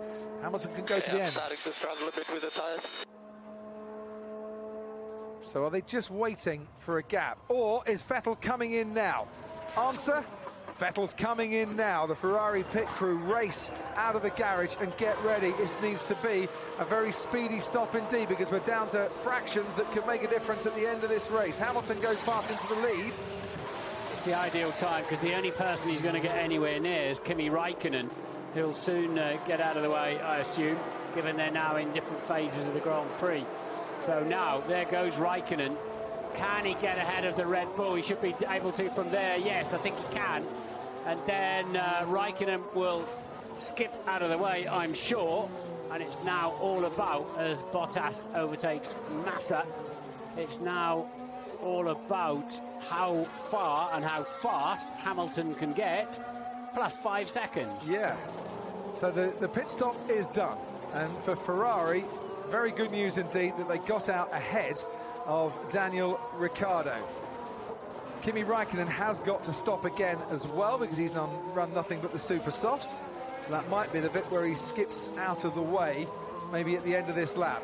Valtteri Bottas, of course, is gaining fast behind Sebastian Vettel as well, and will make life difficult for him as Kevin Magnussen watches on from the Haas garage in a rather more concerned Toto Wolff, with his head in his hands almost at Mercedes. This is a tough call for Hamilton's gang. What are they going to do with him now? They'll be asking him, how are your tyres? Do you think you can get to the end? 23 laps. Because if you can't, there's no point in doing 18 and finding out you can't. If you can't, you need to pit now. So it's give us the lap times, give us the information and the feedback as well. Hamilton then, at the end of lap 34, leads this race. Ted, down to you. It seems by the radio traffic that they're not even considering trying for a one-stop on Lewis Hamilton's car. They're telling him to build the gap to Valtteri Bottas to give him the 5 seconds he needs, that he'll have to sit there waiting in the pit lane. That will mean that when he comes out, he'll retain the place ahead of Bottas. So what you're saying, Ted, is they've settled for second and third? Well, it seems that way. I mean, I know that they don't tend to split strategies at Mercedes, do they? They don't tend to give one guy a one-stop and one guy a two-stop. Historically, they haven't done that. But I'm surprised they're not even considering keeping Lewis out. Yeah, but if he can't make it, Ted, and he pits late, like I was just talking about, I mean, it's a long way to go. We've all agreed that anyway, but if he can't make it and he has to pit towards the end because he just runs out of tyres, he could end up losing 3 or 4 places, couldn't he, in second, not even be on the podium. See, the gap between Hamilton and Vettel is 17 seconds, 16.8 at the end of that lap. There goes Romain Grosjean on Jolyon Palmer down the inside into turn 1. He got past Pascal Wehrlein on this lap, and now Jolyon Palmer after his pit stop, and he's up into 12th place. So the gap's 16.8 seconds. That's going to come down because Vettel is on fresher tyres. Can Hamilton hold on for 23 laps, or actually do they need to pit him again? Because actually that's 16.8 seconds, forget that, it's an 11.8 second gap because of the 5-second penalty. Yeah. We need to look after these tyres till the end. Hamilton will go long and then come back at the end. Right, so Ferrari are expecting Mercedes to pit once again. Hamilton coming back at the end. I mean, that's going to be a very, very tough order on super soft tyres, even on the faster tyres, as Sebastian Vettel eases past his teammate Kimi Raikkonen. 34.0 for Vettel. 35.1 for Hamilton on that last lap. Yeah, you would call that looking after them, but he's pretty comfortable with it. Lots of DRS and slipstream behind his teammate for good measure. But yeah, this is really tense, isn't it? Look where Sebastian Vettel is gaining everywhere on Lewis Hamilton. He's got more grip. He's got a new set of soft tyres on. I mean, it looked at one stage that the clear answer was for Hamilton to stay out there and to try the one stop and then try and defend against Sebastian Vettel. But overtaking has been, it seems, a lot easier than was predicted for this race. Yeah. 15.7 seconds advantage then Hamilton's got, with 24 seconds for an average pit stop. Total time lost in pit stop and out, and get up to speed through tricky turn 1. So, at the moment, Vettel's got the high ground. When will they decide to pit the Mercedes, the number 44 car of Lewis Hamilton? Meanwhile, the number 77 car of Valtteri Bottas is gaining, as you can see, on Daniel Ricciardo, and he's not counting out or counting his chickens yet in terms of finishing outside the podium positions. He's still looking very good for a podium as Valtteri Bottas. Ted? There's a couple of things. Firstly, the Ricciardo-Raikkonen fight's going to be very interesting towards the end. Watch out for that between the Red Bull and the second Ferrari. But also, Martin, it's silly us speculating about a one-stop, because Mercedes will know precisely their tyre degradation figures, won't they? And they will know that they're quite hard on tyres, and they will know with fairly good certainty that a one-stop probably wouldn't work. I don't think it is going to work looking at the times. Valtteri Bottas passed Daniel Ricciardo, and he is back up into the top 4 as Sergio Perez pits from 7th at Force India. His teammate Esteban Ocon goes ahead of him. Will he come out ahead of Danny Kvyat? He certainly should do. So Hamilton is now effectively behind Bottas if he has to stop again. Here we have some very good tyres. Is there nothing that I can do with the issue? And I'm struggling with the tires, so stop me sooner than just waiting what the others are doing, otherwise they will catch us. Understood, I'm watching it. He's turned into the Mr. Angry of the team, hasn't he, from taking that mantle over from Seb Vettel. If it's an issue into turn 4, is that some sort of brake-by-wire issue? I wonder, 'cause it's one of the heavy braking zones down there, where Max Verstappen went off for a start, but you just wonder, under braking, you know, the harvesting that's going on, is that what's affecting Kimi? I don't know enough about it, to be honest, in terms of exactly his problem going into that corner, whether it's on the way in or on the way out. But he pits now, and what he was saying was that don't leave me out and just react to the others. That's what you did last Sunday in China. Didn't work then, wouldn't have worked today. Kimi pits, and as a result of that, then Bottas and Ricciardo and Massa as well will go past him, but well, actually Massa's not, because Massa, as you can see in the background, is coming into the pits. Fernando Alonso has just pitted, by the way, for a second time. He was told by his team on the radio, we're considering plan B. How are the tyres? To which he replied, yeah, do whatever you want, mate. Not sure he cares for any plan at the moment. They've done such the right thing to give Fernando Alonso something else to think about in the next 2 months while they get their motor sorted out. There is Sergio Perez crossing the line in 7th place. Behind him, Danny Kvyat. Behind Danny Kvyat, Romain Grosjean. But I don't think for long, because Grosjean is really going for it into turn 1. And there he is. Appears into turn 1 ahead of the Toro Rosso and in 8th place now. So Esteban Ocon pits for Force India, as you can see as well. And he's back down into 12th. And he's got a couple of places to make up to keep his run going of a points finish. This is what it looked like on board the Haas of Romain Grosjean. He was 5th here this time last year, the best result that Haas have had in Formula 1. It's a good engine, that Ferrari, isn't it? Good engine. No wonder Vettel's getting up the road nicely with it. Talking of engines, I don't want to labour the point too much, but the best speed in the speed trap in this race, 205.7 miles an hour. Fernando Alonso's best speed trap so far, 195.7. Painful, and you need a lot of power at that sort of speed. Hang on a minute. He was, what, 300 meters behind us on the straight? Fernando, we're considering plan B. How are the tyres? Do whatever you want, man. Yeah.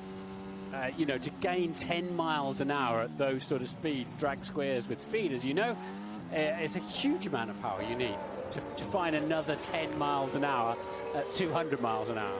And a new spec, new upgraded engine coming in about a month, hopefully solving the vibration issues that they've had pretty much since the engine went off the dyno and into the car for the first test. Ted Kravitz.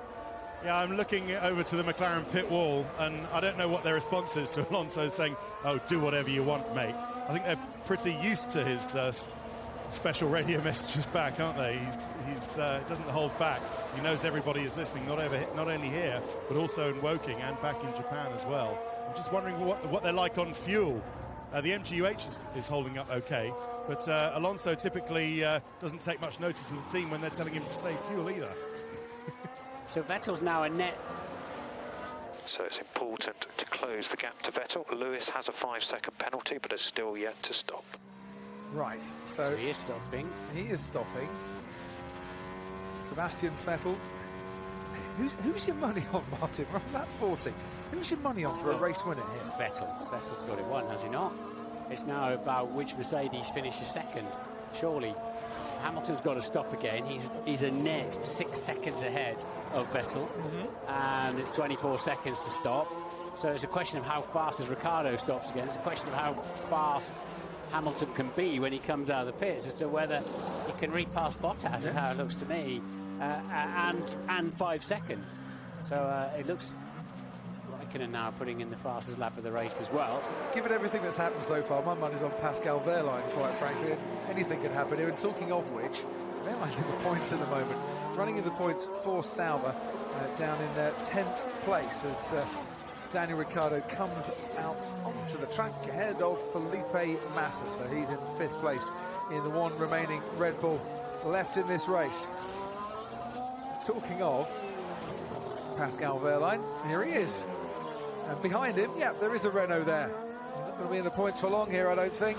Sadly, last year's Ferrari engine doesn't give him the power down the straight. Nico Hülkenberg nicks that point off him, and I think Esteban Ocon is now going to get very interested after his pit stop, as well as they race up the hill towards the hairpin at turn 4. Ocon's got a nice toe. He's in the slipstream, wants to dive down the inside, and then thinks again as Wehrlein cuts that off. Now at the top of the hill, and they turn right.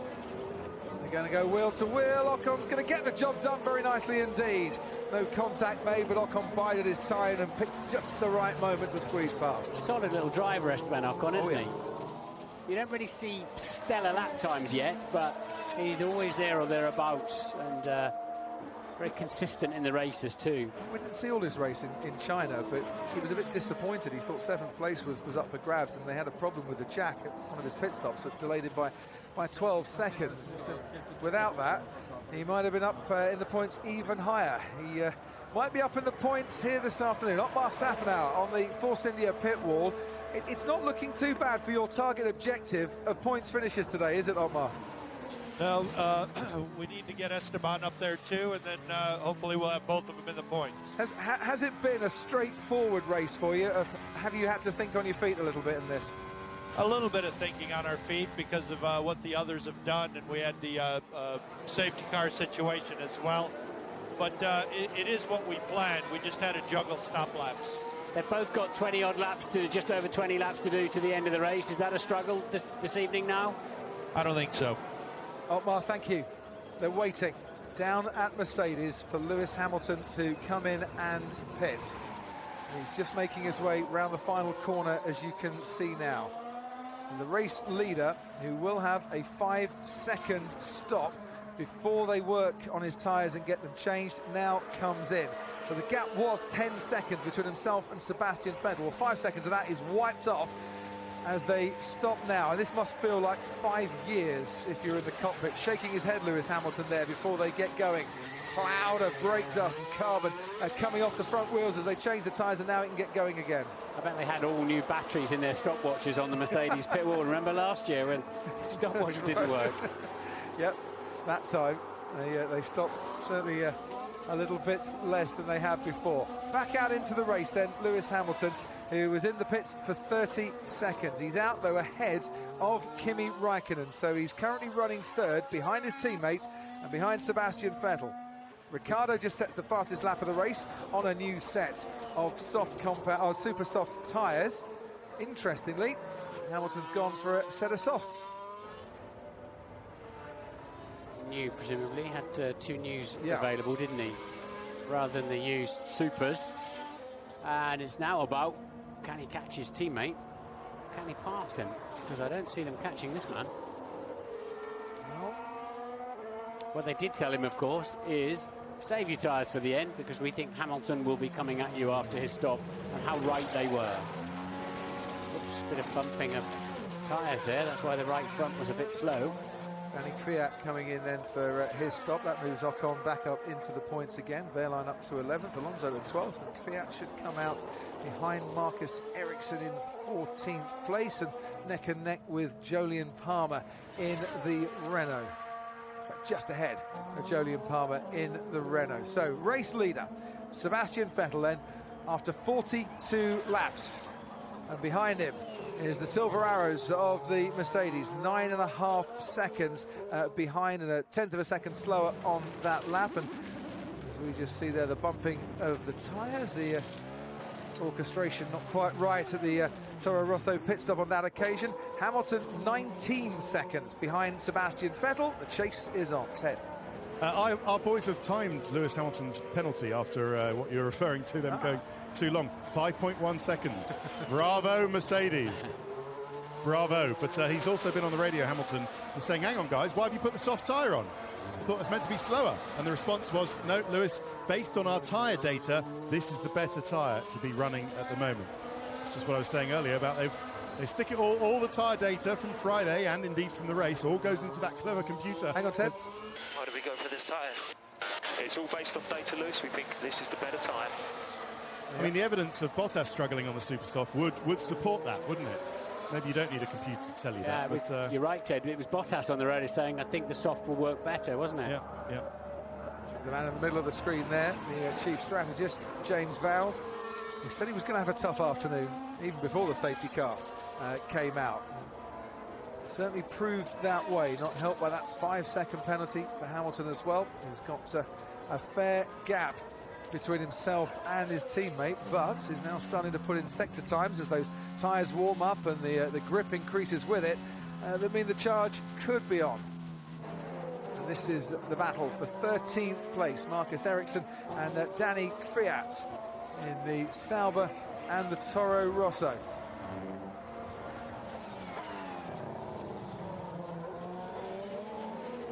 So Hamilton's tyres will be 11 laps younger. He's catching Bottas well over a second a lap so far. So he will catch him on these tyres. What will happen then? What will Mercedes do? What will Bottas do?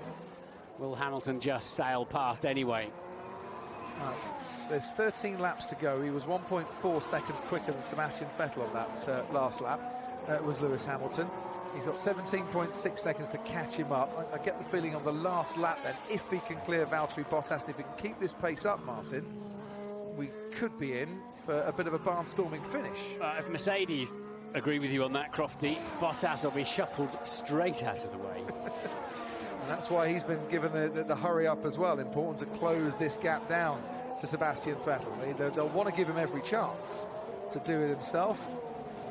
And then if they feel they can win the race, well, then they've got to let the car behind pass.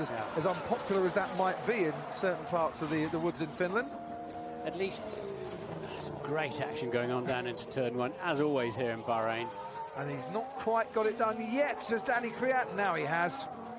Neat move indeed from the former Red Bull driver, now at Toro Rosso, and chasing after the points once again, up to 13th now. Good camera, that. It's on a boom. Remember, I talked about the guy out there with biceps like a boxer and working that. It's very close to the side of the track, that camera. Another cracking lap from Lewis Hamilton. So the gap, once again, 16.2 seconds between Vettel and Hamilton. I'm looking at the gap between Hamilton and Vettel. It was 1.5 seconds. So he did keep up the pace from the previous lap.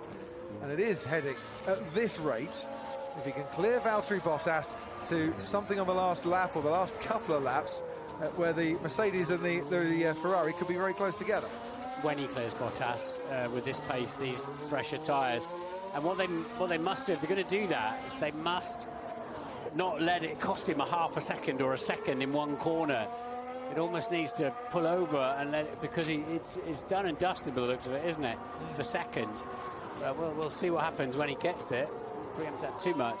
But canny old Vettel, I think, will have saved some fuel, some boost and some tyres for something that was flagged up to him and was absolutely perfectly correct by Ferrari. 2 wins apiece here in Bahrain for Hamilton and for Vettel, tied at the lead of the championship.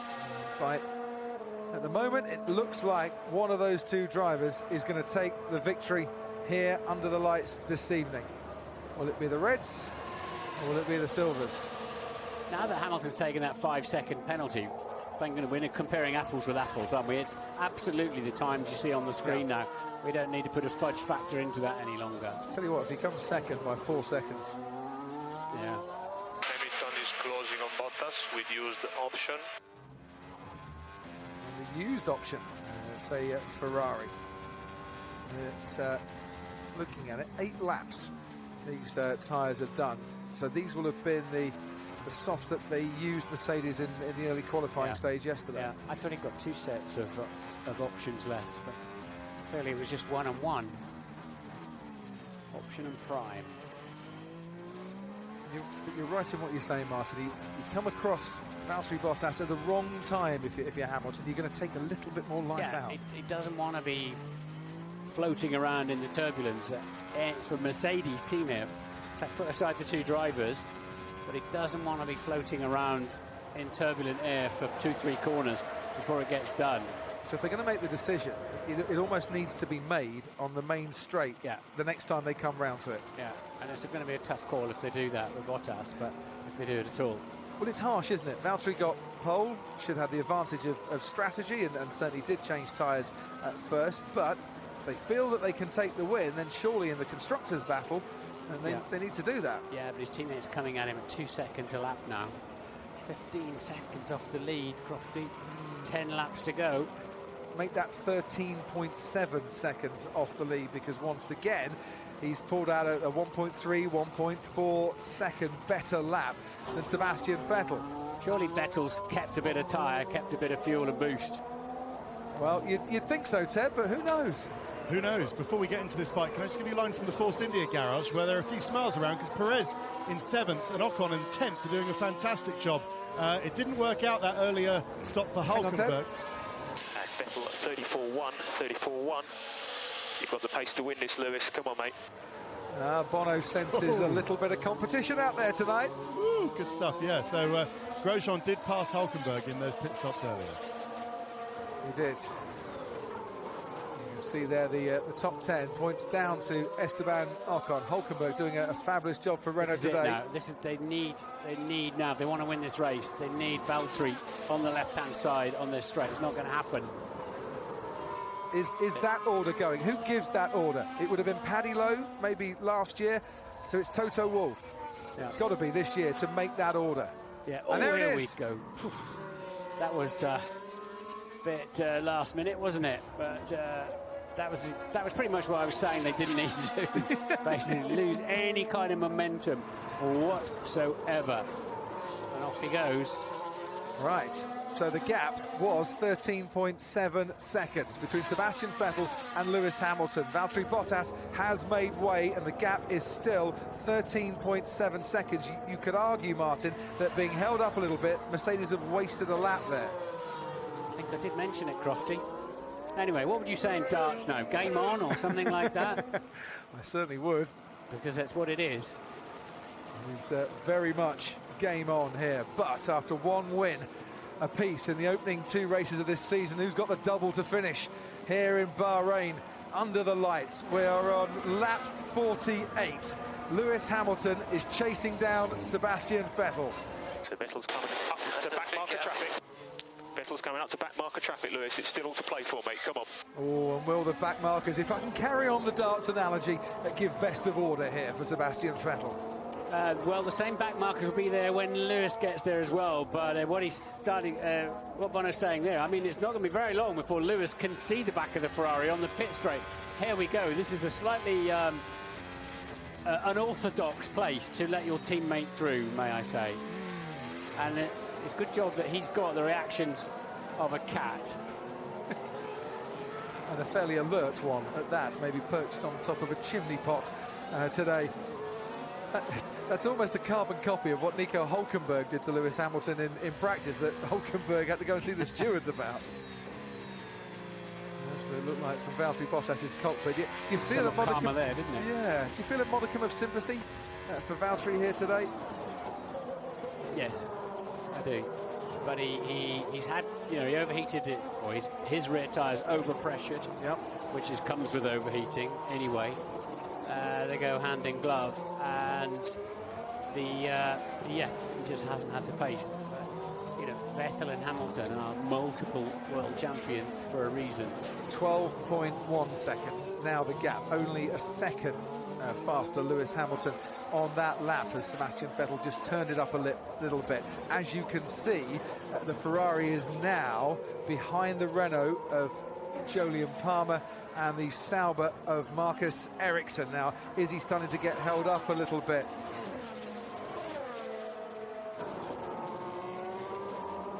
There we go. There he goes. Yeah. Track surface slippery in sector 12. First blue flag has been waved for Jolyon Palmer. You get three blue flags waved at you before you have to get out of the way. And you can often be, Palmer's still in front of Vettel. Well, Vettel's going to, if it's into the last corner, he'll lose time anyway. No, he's not. He's not got through. Vettel's been held up here. Half a second in the first sector, Hamilton was quicker. 7/10 in the second sector, Hamilton was quicker. Now Sebastian Vettel can actually clear and get DRS as well, as you can see, Jolyon Palmer. So that rather saves Sebastian Vettel's bacon a little bit on that particular lap. But it was 12.1 seconds the gap. At the end of lap 49, it's now 10.2 seconds, the gap between Vettel and Hamilton. Yeah, as I say, though, Hamilton's got to pass the same back markers as well.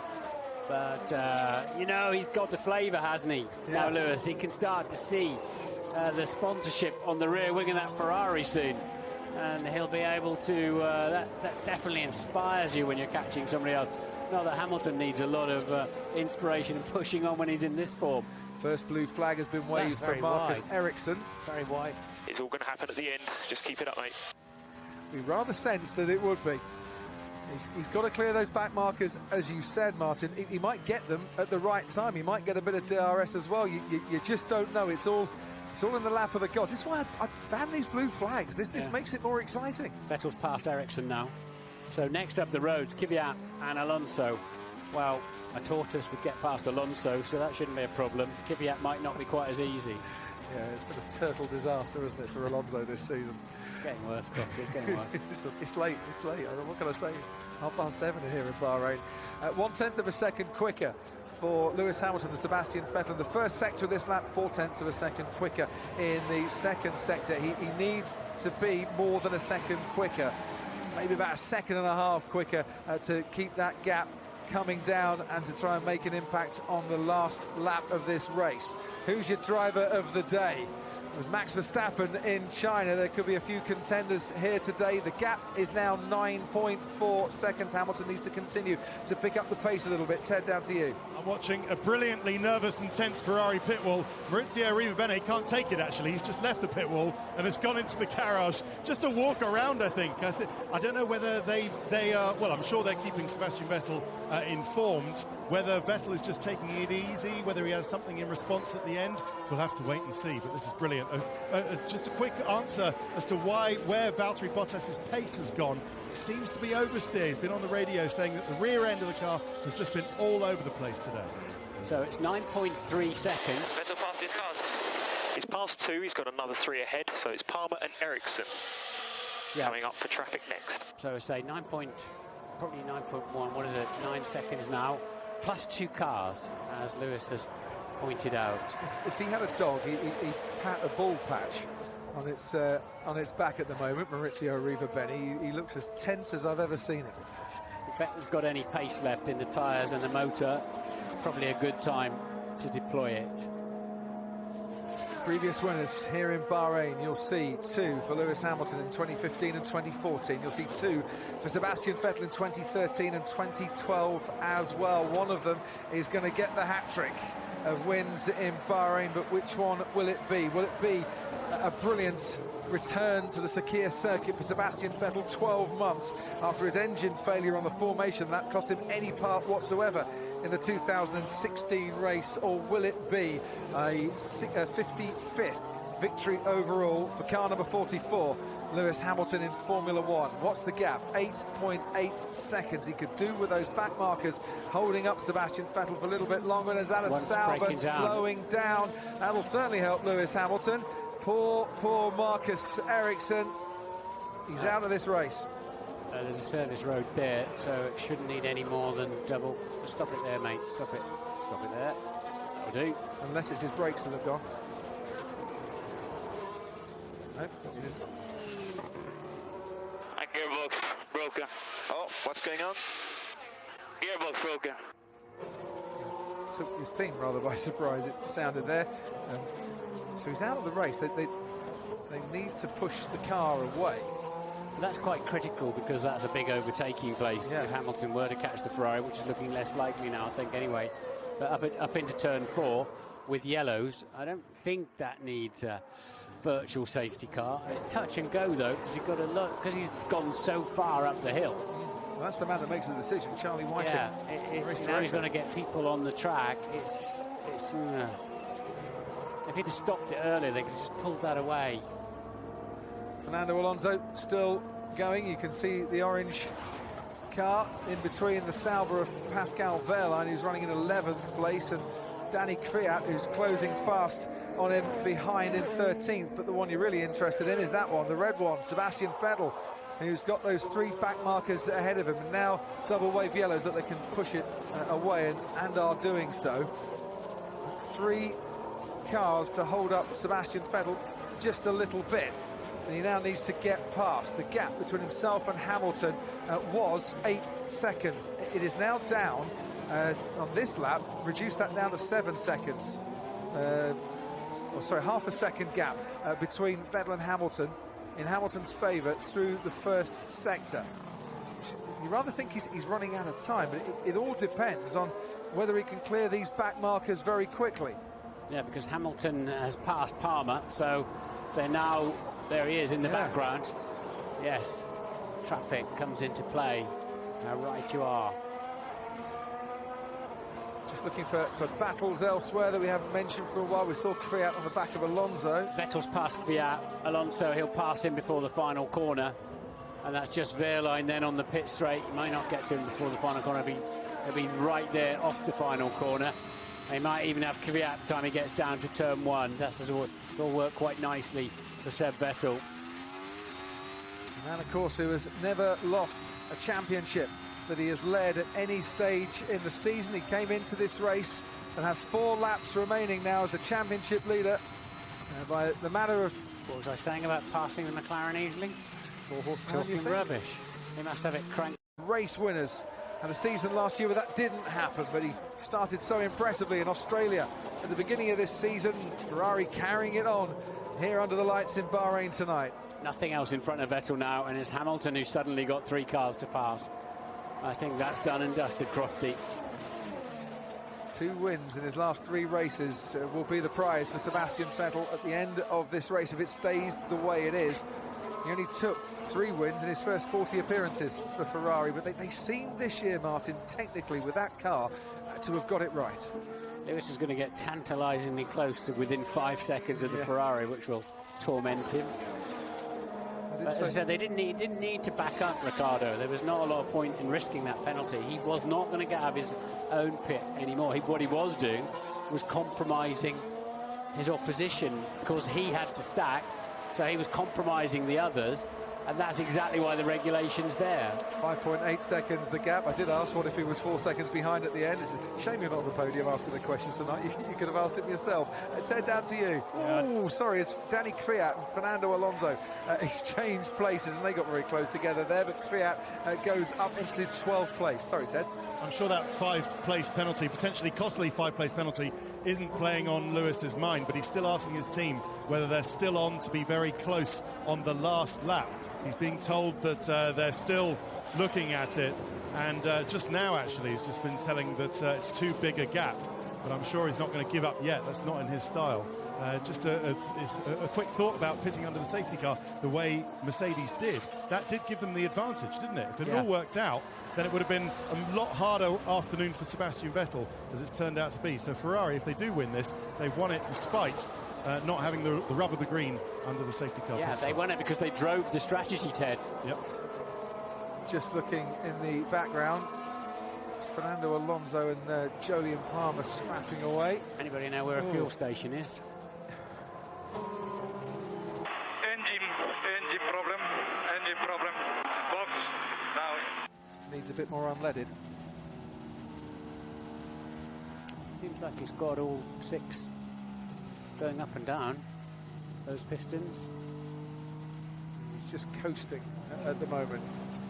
he's given it everything, hasn't he, Fernando Alonso, today? He's been involved, shall we say. Maybe not in the positions that he really wants to, but he's definitely been involved throughout this race. As Kvyat from a long way back. There's a little look at Pascal Wehrlein. Interestingly, Hamilton then slower now than Vettel. He's backed off. He's, I tell you, Kimi Räikkönen fancies third place yet. He's only 3.2 down now and gaining at 1.4 per lap on Valtteri Bottas. So maybe it's third on the podium that still Bottas has very much got the upper hand. Yeah. Once again, Red Bull well over half a minute adrift. And there's Jolyon Palmer that might get some blue flags coming his way in a moment because Bottas is on his tail. There is Fernando Alonso retiring from the Bahrain Grand Prix, and that is his third DNF of the season. Fill her up, mate, and I'll take a Twix and a Mars bar, please. Now, there is Lewis Hamilton. He's got past Wehrlein and Kvyat, having their own little scrap behind. That's the scrap for 11th place. Yeah, Hamilton losing time to Vettel on this penultimate lap of the race. What a cracking race this Bahrain Grand Prix has been. It has, hasn't it? Really tense all the way through. Very much like last weekend, actually, in China. Was that only a week ago? It was only a week ago. Final lap then for Sebastian Vettel, who leads now by a margin of 6.7 seconds. So maybe Hamilton's backing off, so we don't have to ask the question, yeah, what if you didn't get that 5-second penalty? Here comes Danny Kvyat on Pascal Wehrlein. Has he got it done into the final corner? Oh, Wehrlein defends aggressively and runs Kvyat wide, and the Sauber holds on to 11th place. He's very bold on the brakes. Kvyat in there, if you remember, with Palmer earlier on as well.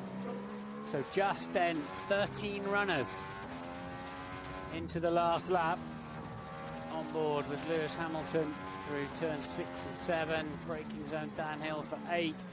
Rotate it around the back of the curb, squeeze the throttle over the blind crest, don't lock the inside wheel under braking. He's on an absolute coast. He's settled for second place.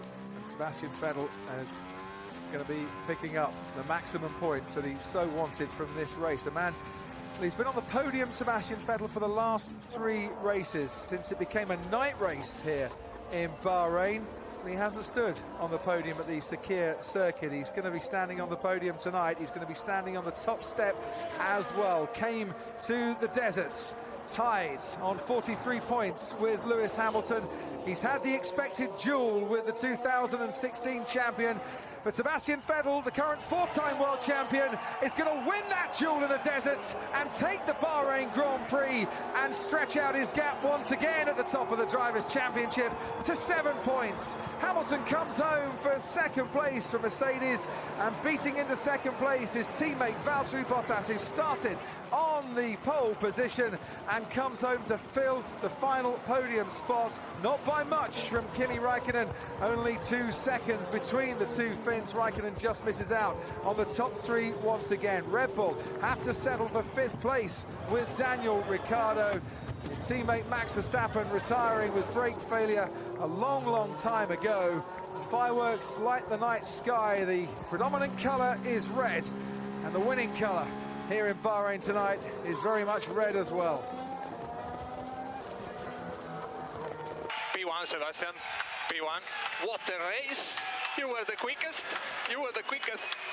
Woohoo! Yes, guys. Yes. That's what I'm talking about. Buona Pasqua. Buona Pasqua. Grazie mille. La macchina è stato un piacere oggi. Grazie. Woohoo!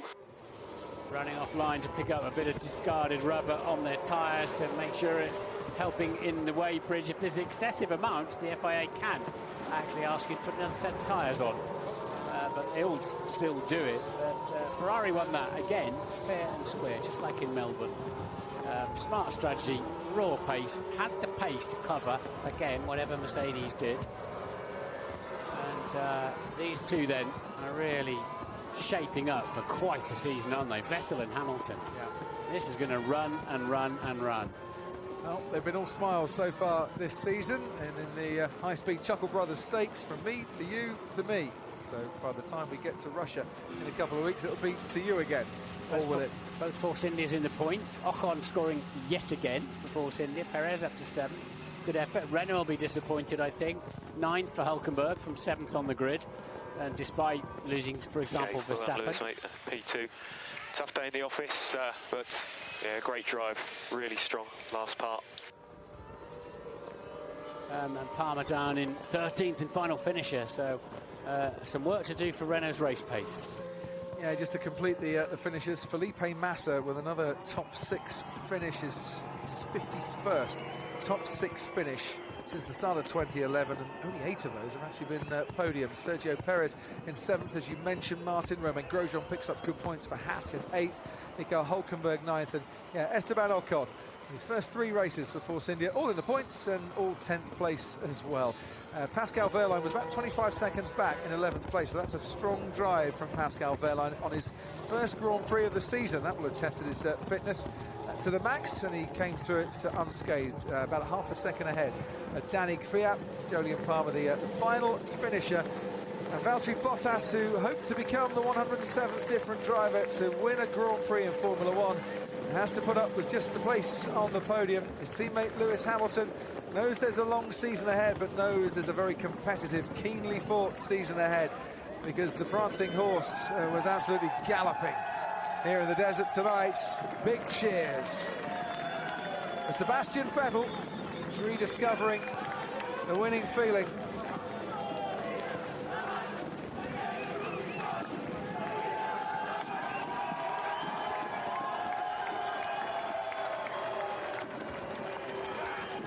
Happy times at Ferrari for a man who suffered last season a bit, wasn't happy. But will be absolutely loving this after all those years of domination at Red Bull that brought him 4 world titles. Even at this early stage, as he's starting to believe that he's in the right place at the right time.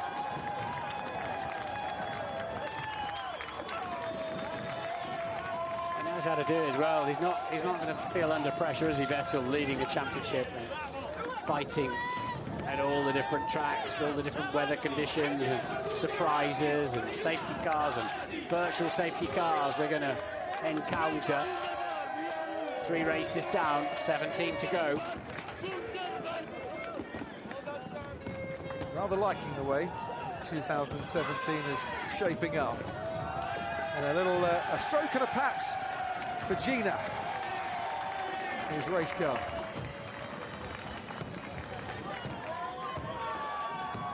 Almost having to be prized away from it by the man from the FIA. So Sergio Perez on hand to offer congratulations. Perez and Ocon today, by the way, pushing Force India up into 4th place in the Constructors' Championship, moving ahead of Williams. It's Frank's 75th birthday. Red Bull on their own, really, in 3rd place in the championship.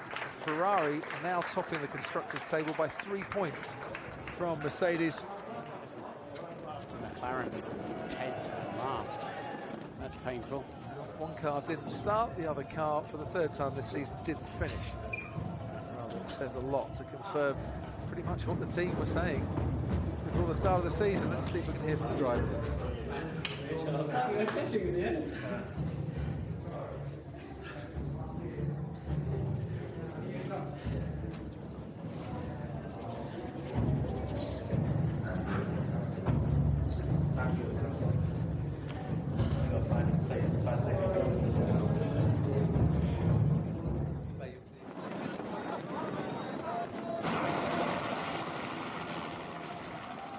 They do spend a lot of money on fireworks here. It does look rather spectacular from above.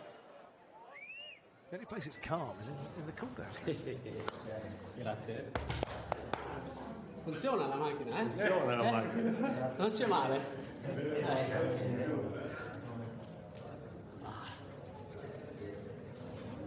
You will see the trophy here. It's really nice. See? Trophy is, I think it's one of the nice parts.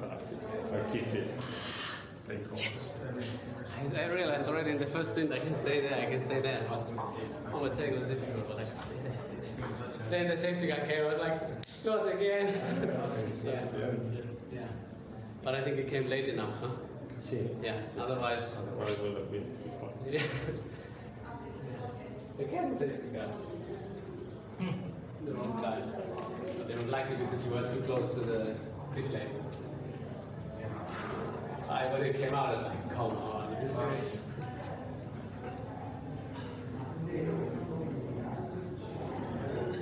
Don't see much interest, do they? It must be tough to take if you've just been beaten on pace by a team that you were kind of fearing at the start. Both Bottas and Hamilton both looking like, oh yeah, there's one that got away here. And they're not quite enjoying this one. And safety car, mate, you think you've got problems? I'm not saying, I mean, Seb's not gloating there, but he's celebrating, and rightly so. Yes. And he's probably the last person you want to be sat opposite. It was a conversation with himself, really, in the end, wasn't it? Yeah. That we all very much enjoyed. It's like a dentist waiting room where only two of them have got toothache. Valtteri Bottas then started on pole, has to settle for an 11th podium in Formula One. It's this man's 107th podium, which takes him clear second place in the all-time list. But for Sebastian Vettel, it is his 44th win and his third win here in Bahrain, and he's going to pick up the trophy that he says is very, very nice indeed.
Hearing that national anthem once again on the podium, and it's rather nice to hear as well.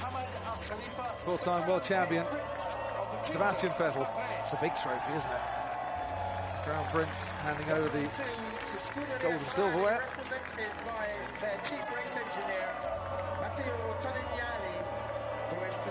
So the Constructors' Trophy just a little bit smaller. Matteo Togliani, the chief race engineer, picks that up. A lot of you asking out there, Lewis Hamilton gets the second place trophy and Valtteri Bottas the third place. By moving over for Hamilton, does that rather confirm Bottas as a number 2 driver?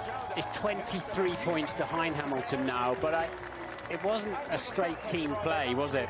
It was all about the Ferrari being out front and having to do something about Sebastian Vettel, so it's skewed in that respect, but Hamilton has significantly more pace today. Bottas ended up 13.5 seconds behind him. The time for the celebrations then. Lewis Hamilton losing out to his teammate Nico Rosberg last year. hoping that this year was going to be his year, but is this man now feeling that 2017 could be the year of the prancing horse? The battle moves on to Russia next time around. The rose water is sprayed on the podium, and it's all tasting very sweetly indeed for Sebastian Vettel and Ferrari after victory here in Bahrain this evening.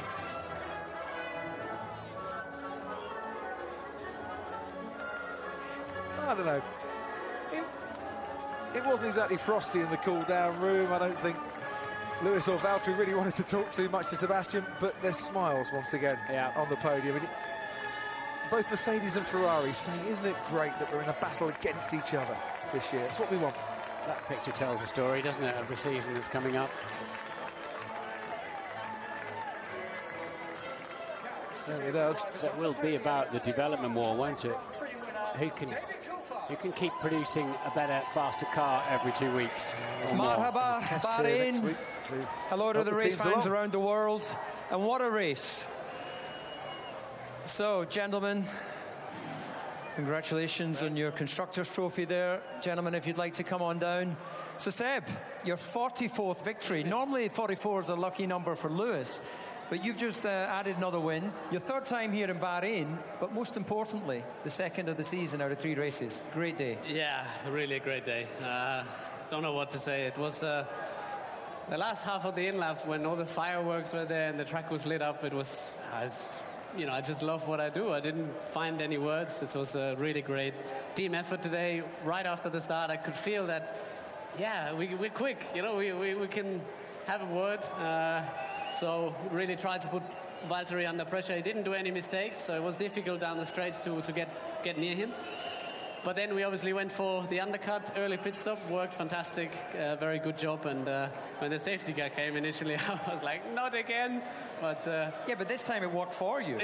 I'm not sure. You pitted, and then when you cleared, you got a lap, and then the safety car. Yeah, but I think I was lucky because the others were just close to the pit lane, so they couldn't really benefit, let's say. But I don't know. I was a bit surprised when I came out ahead of all of them because I thought with the safety car we might have lost the advantage. But after that it was good. The car was really amazing to drive. I had a good feeling yesterday. So for many laps it really worked well. And it was just a pleasure. I could control the pace in the end. Lewis obviously was a little bit of a threat again towards the end with the traffic. You never know. But very controlled race. The car, as I said, was a dream today. So happy Easter and thank you very much.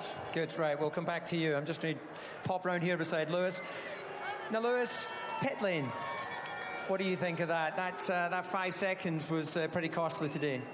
Yeah, definitely. But firstly, congratulations to Sebastian. He did a fantastic job today. And also a big thank you to Valtteri for being a gentleman out there. Obviously, a very difficult race. It didn't start out the best, but the pit lane was really my fault. And so apologies to the team for losing the time there. I tried my hardest to catch up, but it was a long way to go. It was 19 seconds. But I gave it everything I could, and Ferrari did a great job today. So we're going to push hard together, regather as a team, and come back fighting. I'm noticing this year that even when you're not getting the wins, you're sort of very composed, not too disappointed.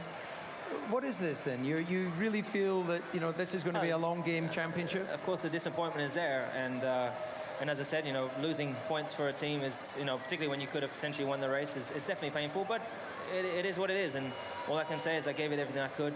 I'm getting old. I'm catching you up. You'll never catch me up. Anyway, Lewis, congratulations on your second place. Now, Valtteri, after the high of yesterday, it's a disappointing day. So we heard you on the radio talking about struggling to keep the rears alive. What happened with your race balance? And talk us through that. Yeah, it was really tricky race for me, struggling with the pace all through the race. I think the first thing we found a bit of an issue with the tire pressure, so that explained the rear end struggle. But every stint after that, I was just really limited, and I was out of the tools in the steering wheel. So it was just oversteering all through the race, and that's why the pace was slow, which is a real shame because for sure the target for today was a local tire. Yeah, it's difficult to win in Formula One. You had a lot of support after that pole yesterday, especially from within the team. So you're feeling well settled within Mercedes. Well, for sure. I think this was overall best weekend for me. yet with the team, but there is much more to come. Okay, well, we wish you luck with that, Germany. So back to Sebastian. Don't want to disturb your conversation, but the audience would like to hear a few more words. So you seem a little bit surprised by the ultimate pace here today. After qualifying, the pace to Mercedes was a little bit down, but you know, you're right in this championship. You're leaving this Grand Prix leading the World Championship. Yeah, I mean, it's a long year. I'm not really looking at that. As I said, I'm really enjoying the car. It's been a pleasure. It was very good yesterday, and I was a bit down because the gap was so big. I think we could have been a bit closer. But something inside me told me that we have a good car and we can do well. So, yeah, right from the first lap, I felt the car was there. And, yeah, I think the Easter hunt was on. They were hiding some eggs, but it looks like we found them today. So, no, really, really, really happy. Big thank you to the team. They've been working incredibly hard. The guy that's been up here, Matteo, works basically day and night at the track in the factory. So, really hard. A lot of commitment from every single one, and it's great to see everything is coming together. Well, we can hear the marshals who have been supporting this Grand Prix celebrating revving a motorbike here. You've got to say we have a tremendous welcome here in Bahrain. So, it's one of your better Grand Prix. Well, I guess I've been reasonably successful the last couple of years. I love the trophy. I think it's one of the most beautiful trophies we have. So, yeah, when I crossed the line, I was really happy because I knew I was going to get it. So I think we can leave here very happy. Not yet, because we got the test next week. But, yeah, for now, I think we just enjoy. Are you doing the test? Yes. You're relentless, aren't you? Well, I thought halfway in the race that I'm really looking forward already next time to jump in the car, which is only in 2 days' time, so I'm looking forward to it. Okay, well, Sebastian, congratulations on your victory. Valtteri in third, Lewis in second. So to everyone in Bahrain, thank you for this great support we've had here, and we will see you all again in a couple of weeks at the Russian Grand Prix. We've got Joshua Klitschko in a couple of weeks' time. We've got two heavyweights slugging it out on the track, and we hope it's going to be slugging it out all season. It certainly looks like that. Sebastian Vettel picking up the 44th win of his career and keeping those Mercedes at bay. Really good, aggressive strategy calls from the Scuderia. And that's their second win of the season. So, I bet you can't wait to get to Russia. Will be in Sochi in a fortnight's time. From Sky Sports 7 will be available in Ultra HD.